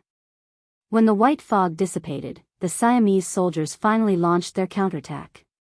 They rushed into the forest as if they wanted to perform well. However, what awaited them was no one. Even the cold front, who were the last to retreat, had all retreated an hour ago. Under the protection of his bodyguards, Gordon stood up straight again. However, his eyes were red, indicating that he did not rest well last night. "General, the enemy is no longer in the forest. What should we do next?" All of the major commanders and Kiliarchs began to gather around this general before asking questions with fawning expressions on their faces. After all, they had shown their fearful side last night. Now, they were afraid that their general would settle the score with them. Gordon wanted to settle the score with them. However, if he really dealt with these generals, who would lead the army? If these generals gathered together, they might even turn against him. He could only remember this incident in his heart. He waved his hand and said impatiently, "What else can we do? Continue to retreat. Let the army speed up and rush to Wulong City for breakfast." He could not deal with these generals, but he could still do something. Punishing them for not eating breakfast was a temporary way to vent his anger. Of course, this was also because Gordon wanted to rush back to the city as soon as possible. Once he entered the city, he would be much safer. After this battle, the Siamese army lost another 10,000 soldiers. With less than 90,000 soldiers and 10,000 injured soldiers, the Siamese army finally returned to Wulong City in the evening of the next day. When he entered the city, he saw the destroyed streets and houses. There were even some fireworks that had not been completely extinguished. Gordon knew that this base was finished. It would take at least a few months to rebuild it. This meant that the plan to attack Wanshang City would have to be abandoned halfway. He would have to return to the capital with shame. Leng Song naturally did not care about what Gordon was thinking. 2 battles, 2 victories. More than 4,000 soldiers wiped out tens of thousands of enemy soldiers. Most importantly, he did not suffer any losses. This result was satisfactory. With a face full of excitement, he arrived at Wanshang City. Luan Shaochen had already received the news and was waiting for these heroes with a group of people. What was different from when Gudan entered Wulong City was that good wine and tea had already been prepared. Everyone had a joyful expression on their faces. Wanshang City was safe. As the governor, Luan Shaochen was naturally the happiest person. Although he was not afraid of war, he knew that once a battle broke out, the order in the city that had just gotten back on track would be destroyed. He did not know how much he would have to pay to get back on track. Fortunately, the 6th young master had calculated everything. The retreat of the Siamese army was a reality. With the 4,000 soldiers led by Leng Song, even if the enemy attacked again, they would not have to be afraid. With the advantage of weapons, Gordon would definitely return empty-handed. After Leng Song's troops returned to the city, another piece of good news was sent over via telegram. Just yesterday, the Awol dynasty also sent out 50,000 soldiers. However, they were quickly met by the Vietnamese mercenaries Hong Jin and Ruan Jianxing's 20,000 men at the strategic town of Pangang Valley in the northwest of Laos. There was no chance for the Awa dynasty to launch a surprise attack, so they happily withdrew their troops. Just like that, Siam and Awa's attacks were disrupted. The people of Laos finally did not have to live in fear anymore. They could continue doing what they were supposed to do. When the news of Laos reached Yang Chendong's ears, the sixth young master at Suwang City heaved a sigh of relief. Although all of this was within his expectations, no one could guarantee that there would be no accidents. Now that the dust had settled, he could finally relax and focus all his attention on Suwang City. They still haven't sent anyone to negotiate with us? Yang Qindong placed his hands on his waist and stood in front of the temporary headquarters. He looked at the tall city in the distance and asked Tiger's Mane. Young master, not yet. There's news from the Security Bureau. Leader Yun is still in the middle of an operation. He should be here soon. Tiger's Mane reported. Good, since that's the case, we'll increase the price. Some people just don't learn from their mistakes. Give the order, fire with all your might. I want to see how long they can hold on. Yang Qindong's eyes flashed. Due to his own foundation, he did not have the intention to take down the Phnom Penh dynasty this time. The 4.5 million Han people in Suwang City were in the process of being transformed, but the news was not ideal. These people were all refugees that the Southern Ming dynasty had to abandon. They were uneducated and were born to hard labor. They were also timid, and all they wanted was to have a bite to eat and survive. For such people to change in a short period of time, to give them confidence and dignity, it was not something that could be done in a day. Although the political department and the publicity department had put in a lot of effort, it was impossible to use it without a year. In addition, they had to learn culture, at least to be able to read, which may take longer. When the two provinces of Vietnam and Laos were established, 200,000 educated youths in Suwang City had been used. To take over the entire Phnom Penh dynasty, at least 100,000 educated youths were needed. This reserve was gone, and it would take time to train them again. This was Yang Qindong's difficulty. Without enough foundation, how could he build high-rise buildings? In the end, he decided that this time, he would only fight against the Phnom Penh dynasty. He wanted to show his muscles through this incident to ensure that no one would bully him in Vietnam or Laos when he was not here. The main reason that forced Yang Qindong to make this decision was not only the lack of educated youths, but also the emergence of an unexpected event. The honeymoon period between Bai Ming and Wallace suddenly ended. The Security Bureau sent news that a war seemed inevitable. The reason turned out to be that Shi Biao, who was in charge of the security of the trade, blackmailed Walla merchants. The close relationship between the two sides suddenly became like fire and water.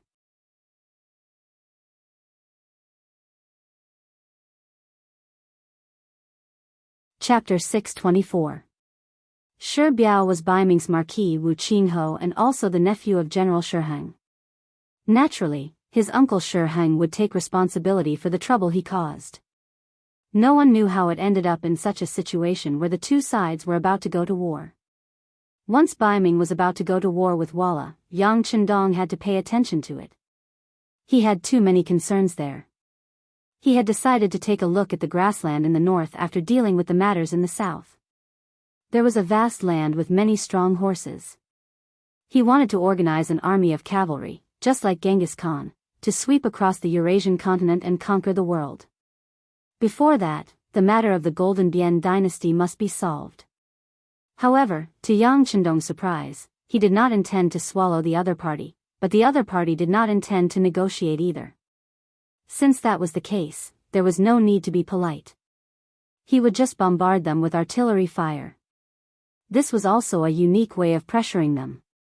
Yang Qindong ordered, and the 100mm mortar was put to use again. Shells were fired at Suwang City on the opposite side.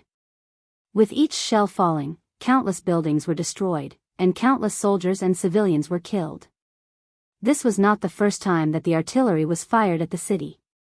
The powerful destructive power had caused the people in the city to begin a mass migration. After all, no one knew whether the next shell would fall on their heads. Especially Yang Qindong's order was the kind of random bombardment without a set target. Even General De En in the city did not know where the next shell would fall. This made him tremble in fear every day, and he did not feel safe at all even if he changed places to sleep every day. All he could do was to keep urging people to return to the country and ask His Majesty to agree to the peace talks. After all, this feeling of living in the shadow of death every day was not good. Golden Bian City, where the capital of the Golden Bian dynasty was located. The top officials of the dynasty had been discussing how to deal with the aggressive mercenaries for a few days, but there was still no consensus. The ministers were divided into two factions. One faction was in favor of war, while the other was in favor of war. Overall, the pro-war faction still had a certain advantage. They had already received news that both Siam and Awad had sent troops to Laos. Once they received good news, the mercenaries would definitely retreat. At that time, it would be time for the pro-war faction to strike and reclaim their lost territory. When King Boromir saw this, he did not respond to the mercenaries' attempt to negotiate. He wanted to be the first king to defeat the mercenaries. However, he was destined to be disappointed. Both the Siamese and Ava armies had retreated. It was only because of the lack of transportation that the news did not reach his ears. The residence of the right Prime Minister of Golden Rim City was located in a very prosperous area of the city. Two 2-meter-high stone lions stood in front of the gate day and night, showing the noble status of the owner of the house. In fact, in the Golden Bian dynasty, the right Prime Minister Dun did have a lot of power, second only to the king. He was on par with the left Prime Minister Ding Ding Wei. Perhaps to deal with the rumors of discord between the two, or perhaps because King Palomo did not wish to see his subjects too united and thus threaten his own position, the two ministers had been arguing over various issues all this while. Sometimes, the left minister would win, and sometimes, the right minister would win. This time, facing the issue of whether to fight or to negotiate with the mercenaries, the two prime ministers had different opinions. The left Prime Minister Ding Ding Wei was in favor of war, while the right Prime Minister Dun was in favor of peace. Under the leadership of the two of them, the court officials were naturally divided into two factions and followed their lead. Because the king had certain expectations for Siam and Ava, the current situation was that the left prime minister had a slight advantage, while the right prime minister was slightly passive. Today, after the court, the right Prime Minister Dun returned to his residence with an unhappy face. He went straight to the backyard. As if it had become a habit, Yunk liked to go to the backyard of some important ministers. It seemed to be safer there. This time, he was staying in the backyard of the right Prime Minister's residence. Duen arrived with a displeased expression.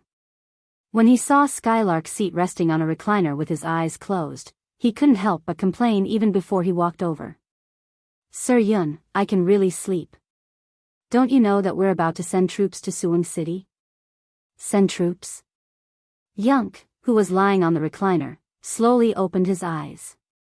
Yes, the left Prime Minister Ding Ding Wei is leading more and more officials to suggest sending troops. I can't stop it.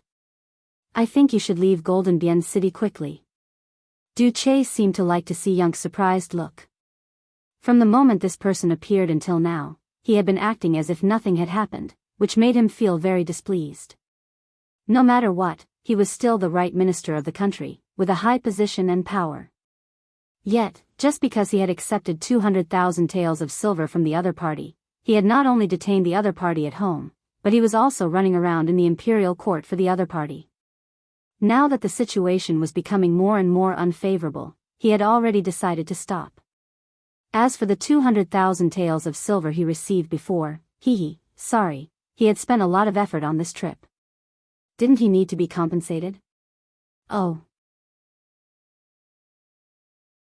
Yunk blinked his eyes, then leaned his head back and began to rest again.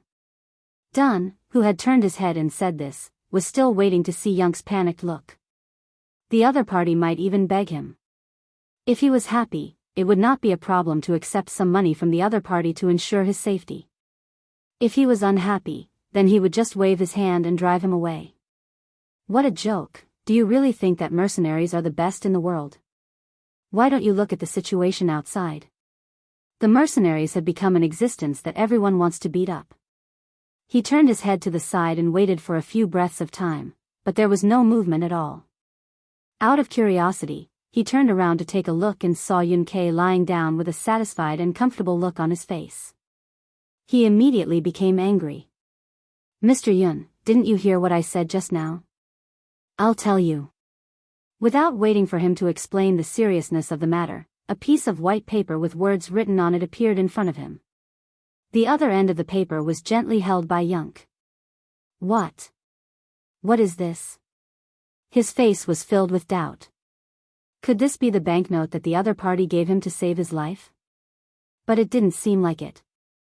With curiosity in his heart, Dun still reached out to take it. He wanted to see what the other party was up to. If he still dared to play tricks with him, then he would definitely let the other party know that he, the Horse Lord, also had 3 eyes. He took the paper and found that it was indeed not a banknote. There were only a few lines of words written on it. Out of instinct, he looked at the words one by one. Along with it, his originally condescending and arrogant expression also changed. After reading it for the first time, his arrogant expression had already disappeared. After reading it for the second time, cold sweat began to appear on his forehead. After reading it for the third time, the way he looked at Yunk had completely changed. Previously, it was a condescending look, but now, it was filled with great shock and even a hint of flattery.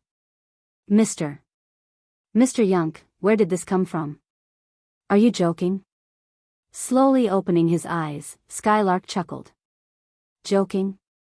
Do you think I would joke about this with the right Prime Minister? Let me tell you, this is the battle report I just received. It's 100% accurate. How about it? You should know what will happen next, right? At this time, Yunk was very certain and was full of confidence. People said that a weak country had no diplomacy. And diplomacy could be divided into several types. For example, their infiltration work was also a diplomatic method. Yunk was very capable, but first, he still needed a platform. A platform that could give him a chance to perform. The mercenaries were getting stronger step by step, and winning every battle was a platform for him to perform. It was with this guarantee that he could carry out his work like a fish in water. He could use all his methods and perform wonderful infiltration battles. This time, the mercenaries did not let him down. When everyone thought that they would suffer heavy losses and even lose their status, who would have thought that under the command and planning of the 6th young master, the scales of victory would lean towards him again? Yunk was still lying there, and he didn't even have the intention to get up. But now, Dun didn't mean to blame him, or he couldn't care less about it. He was standing there and constantly wiping his cold sweat, thinking about the situation that the Gilded Dynasty would face next. What was written on the paper was the situation at the front line. It was sent to Skylark by wireless telegram. It clearly recorded the defeat of the Siamese army and the failure of the Awa army. They had no choice but to retreat. What was written on it was what the Gilded Dynasty relied on before. If what was written on it was true, then the Gilded Dynasty would have no reinforcements, and the whole country would be in danger. As the right Prime Minister of a country, Dun naturally knew what this meant. In the worst-case scenario, the mercenaries would be like beasts coming out of the mountains. They could open their bloody mouths and bite the Gilded Dynasty at will. If they wanted to, it was not impossible for them to bite the Gilded Dynasty to death. Thinking of such a result, and thinking that His Majesty wanted to continue to send more troops to Suing City, wasn't that tantamount to angering the mercenaries?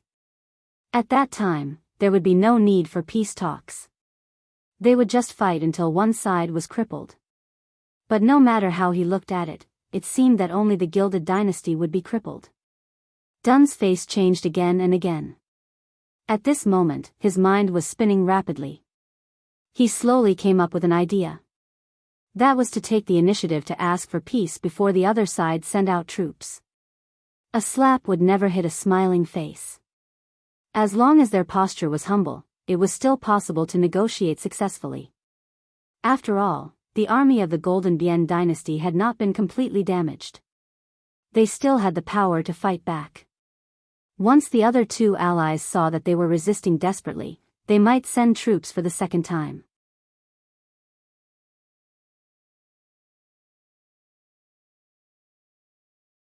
Chapter 625.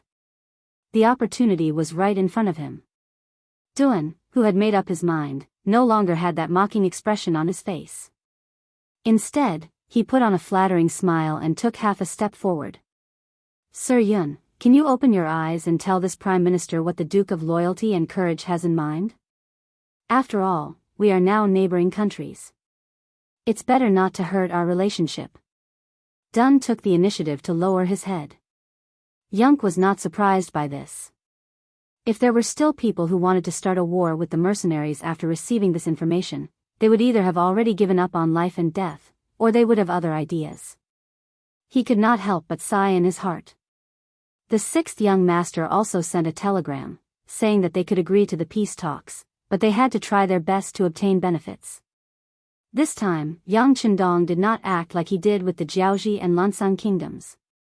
He did not send troops to destroy the kingdoms. In the end, it was not that he had become merciful, or that his ambition had been satisfied.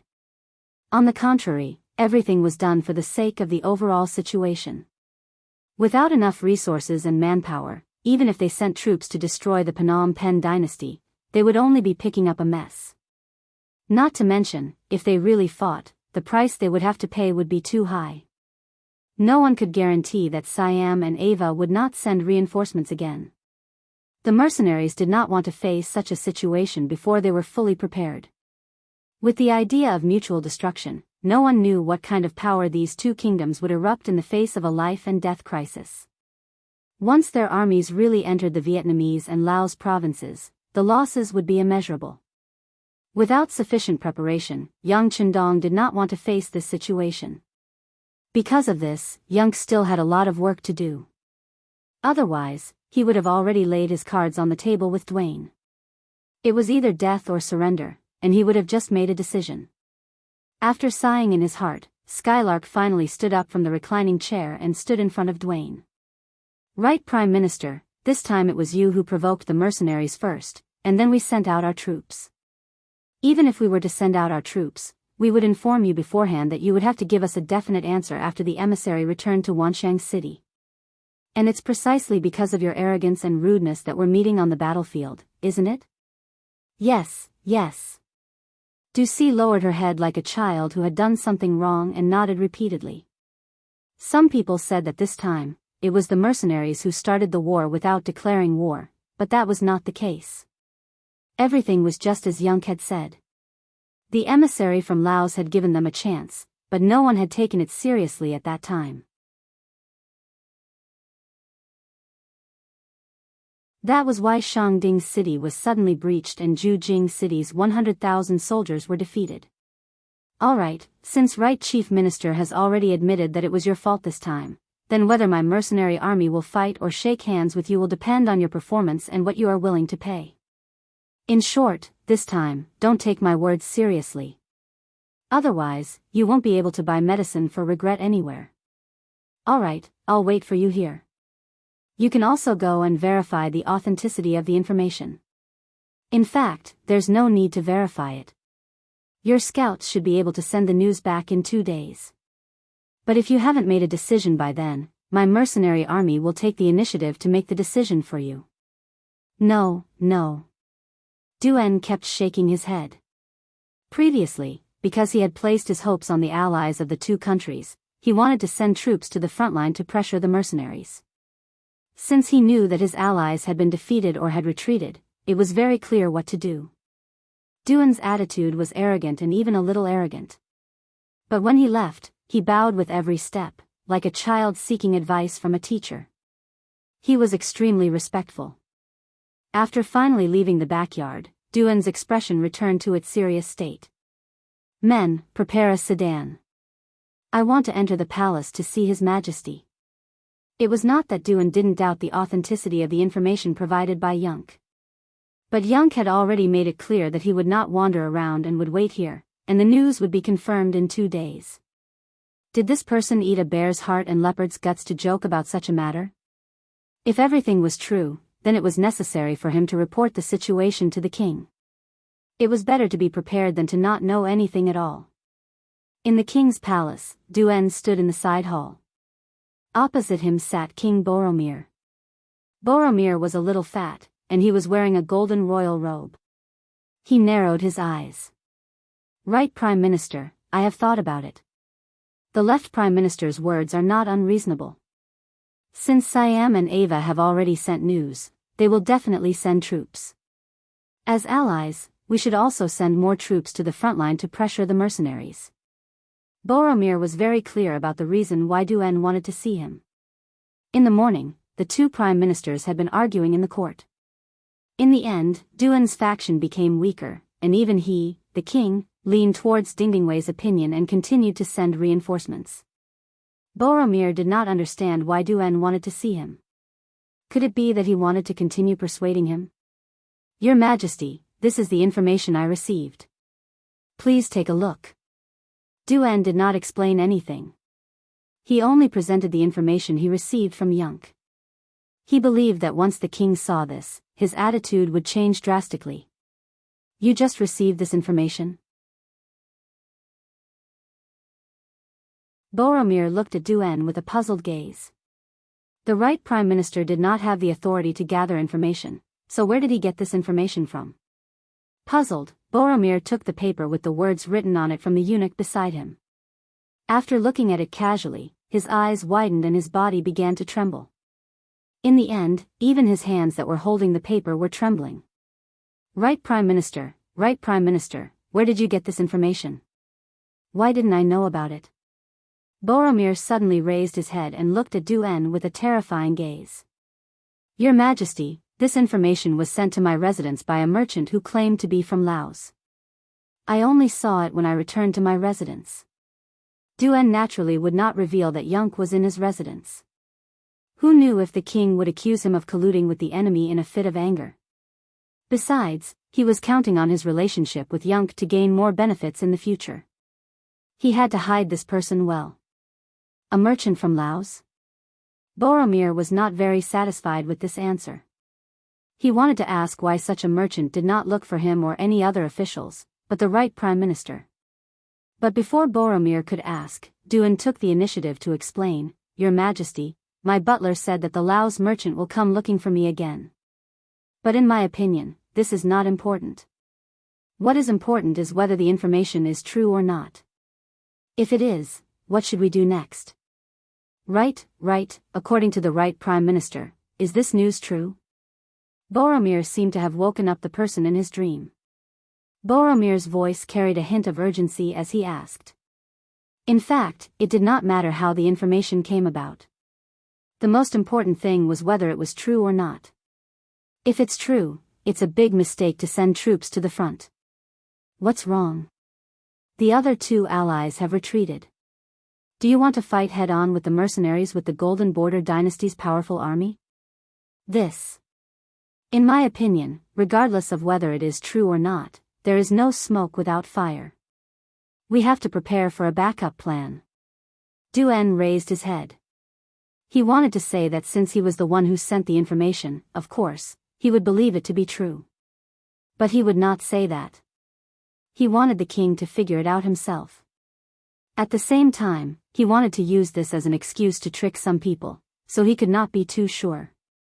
Yes, it is necessary to prepare for a backup plan. Boromir kept nodding, but soon he shook his head. But we have to be careful. Someone might be deliberately spreading false information to mislead us. So, summon the left prime minister to the palace for a meeting. In the end, Boromir did not make a decision. He wanted to summon the others to listen to their opinions. When he heard that the king wanted to summon the left prime minister, Duen's eyes flashed with excitement. He knew the king too well.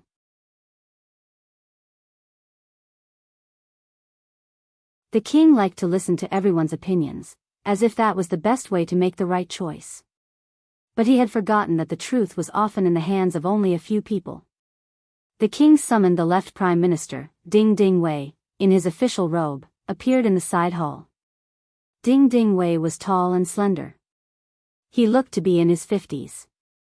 His eyes were not big, but they were very spirited and gave people a feeling of wisdom. Your subject greets your majesty. When he entered the side hall, Dingdingwei bowed to the king according to the rules. Left Prime Minister, please rise. Come, bring this over. When Dingdingwei entered the hall, Boromir's expression had already returned to normal. He looked calm and relaxed. Obviously, he wanted to see the debate between the two prime ministers before making a decision. With the demeanor of a prime minister, Ding Dingwei unhurriedly took the paper that the eunuch presented to him. First, he gave it a cursory glance. His eyes immediately widened. Then, he carefully read it twice. After that, he did not immediately speak. Instead, he slowly closed his eyes as if he was thinking about something. King Boromir was not in a hurry. He seemed to be used to the left prime minister's way of doing things. He sat there calmly and did not say anything. On the other side, Duan was also not in a hurry. This was a trap to begin with. He had even thought about what choice Ding Dingwei would make. He was just waiting for him to jump in. After about 5 or 6 breaths, Ding Dingwei finally opened his eyes. He cupped his fists and said to Boromir, "Your Majesty, may I know where this information came from?"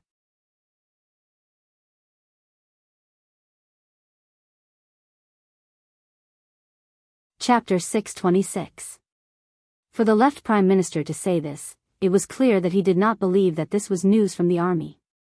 He knew very well that regarding the movements of the other two countries, it would take at least the day after tomorrow for definite news to arrive. Now that it had arrived, it could only mean that this news did not come from official channels. The left prime minister is indeed amazing. This news didn't come from the military. It was sent by the right prime minister. Boromir seemed to be very satisfied with the left prime minister's performance and didn't forget to praise him. The right prime minister sent it? Haha. Ding Dingwei laughed. Originally, he was suspicious of this news because they were enemies with the mercenaries. Of course, he had done his research on the strength of the mercenaries. In his opinion, although the mercenaries were powerful, their weakness was also very obvious. They were too few in number. They might be able to deal with any one country, but if it was 1 against 3, they wouldn't be able to do it. But now, the news said that the armies of Siam and Ava had sent out their troops and were defeated. It seemed too unreal. This was already suspicious. Now that he knew that the news came from the right prime minister, Ding Dingwei instinctively thought that it was fake news. As for why this news came, it was very simple. It was because Dun wanted to prevent him from sending reinforcements to the front line. Because the two of them had different political views, once the reinforcements were sent, it meant that the other side had lost the battle. Oh. Why is the left prime minister laughing? No one knew what Boromir was thinking when he said this. But from his words, it was clear that he was a person who wasn't afraid of things getting out of hand. Your Majesty, please forgive me for being rude. Now, I would like to ask the right prime minister a few questions. Is that all right? Ding Dingwei still smiled and asked Boromir for permission. I believe the right prime minister won't mind, right? Boromir nodded with a smile. This was equivalent to agreeing on behalf of Dun. Of course. The confident Dun nodded reservedly. Then, he looked at Ding Dingwei and said, if the left prime minister has any questions, feel free to ask. I will answer truthfully. At this moment, Dun's expression was very calm. There was even a hint of confidence on his face. When Ding Dingwei saw all of this, for some reason, his heart couldn't help but tremble. As an old rival, he knew all too well what kind of person Duan was. For the sake of fighting for power and profit, they would do anything. Such people were often willing to turn black into white. They could be said to have mastered the art of thick black. Because of this person had done too many things that made people feel guilty. It was difficult to describe him as confident. But now, he was actually so calm.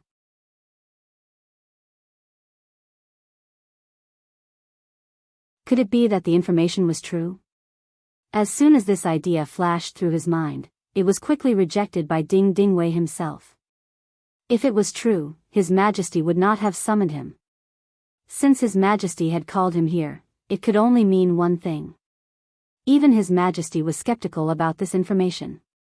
Once he and His Majesty both approved of this information, the matter of sending more troops to the front lines would be delayed indefinitely.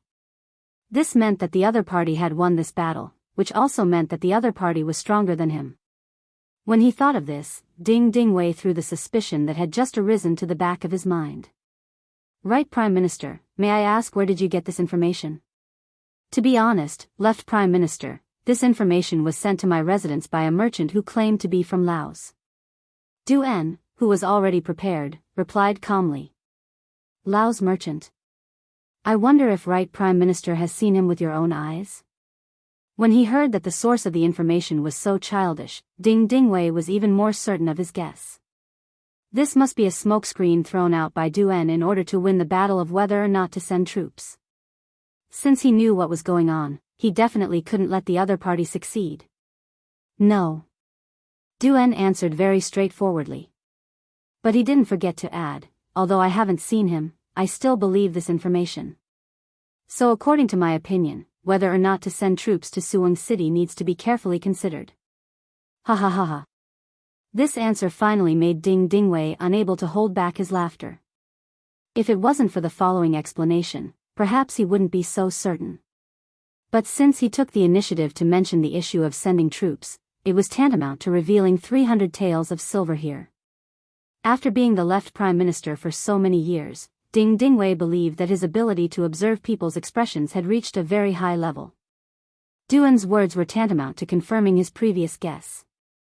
Since he had already made his decision, Ding Dingwei didn't look at Du En anymore. Instead, he turned to Boromov and cupped his fists. Your Majesty, in my opinion, this information can't be trusted. It's completely groundless. So I ask your Majesty to make a decision and allow us to send reinforcements to Suwon City.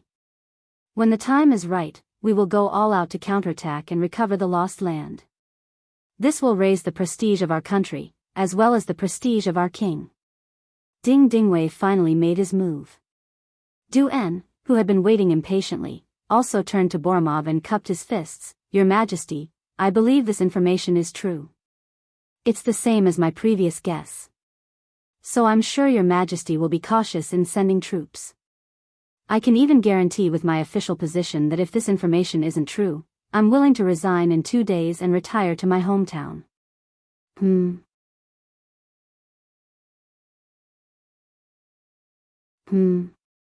At this moment, Boromov and Ding Dingwei were shocked by Du En's words. This was a scene that they hadn't expected at all.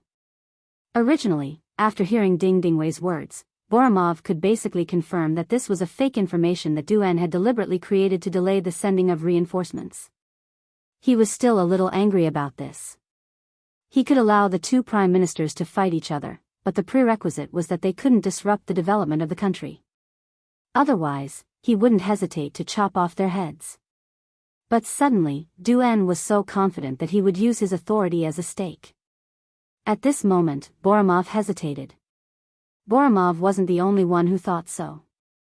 Left Prime Minister Ding Dingwei was also caught off guard by Du En's move. What's going on? It's just a plan to delay the arrival of reinforcements. Why did he make such a huge bet? Why did the right Prime Minister dare to make such a huge bet? What did he rely on? Ding Dingwei looked at Dun seriously, but he couldn't see anything from Dun's face. Especially at this moment, Dun intentionally closed his eyes. This made Ding Dingwei feel that he didn't know where to start and analyze. The side hall fell silent. Both the king and the left prime minister were shocked by Du En's bold words. They couldn't help but wonder if they were wrong. Du En opened his eyes and said, if this information is true, not only should we stop sending reinforcements, but we should also find a way to negotiate with the mercenaries. The sooner we negotiate, the more sincere we will be and the less we will have to pay. On the other hand, when the situation is settled, we will have to pay several times the price if we want to negotiate with them. Du En's words couldn't be more apt to describe him now.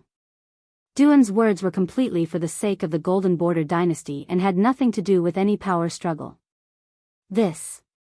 King Boromir was indeed frightened by Du En's boldness. He couldn't help but hesitate. But before he could say anything, left Prime Minister Ding Dingwei also opened his mouth and said in the same shocking tone, I think this news is fake. Although the mercenaries are powerful, their military strength is limited. It is impossible for them to stop the armies of Siam and Ava at the same time. This is the right time to send reinforcements. I am also willing to guarantee that if I am wrong, I will retire and return to my hometown. Well, Tintinwei had also put in a lot of effort. His words were so certain that Boromir was in a dilemma. Normally, such a thing wouldn't happen. The word official was always there. Real officials, especially important ministers, spoke with a sense of propriety. Even if they were more than 90% sure, they wouldn't be so certain. They would always leave a way out for themselves, right? But today, the two prime ministers had put their official positions on the line and their opinions were so different.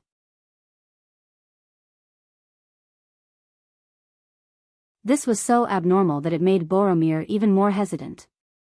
On the other hand, Duen was first surprised, then he was overjoyed. Someone had finally jumped into the pit. It was his old rival. He really wanted to shout out loud to vent his excitement.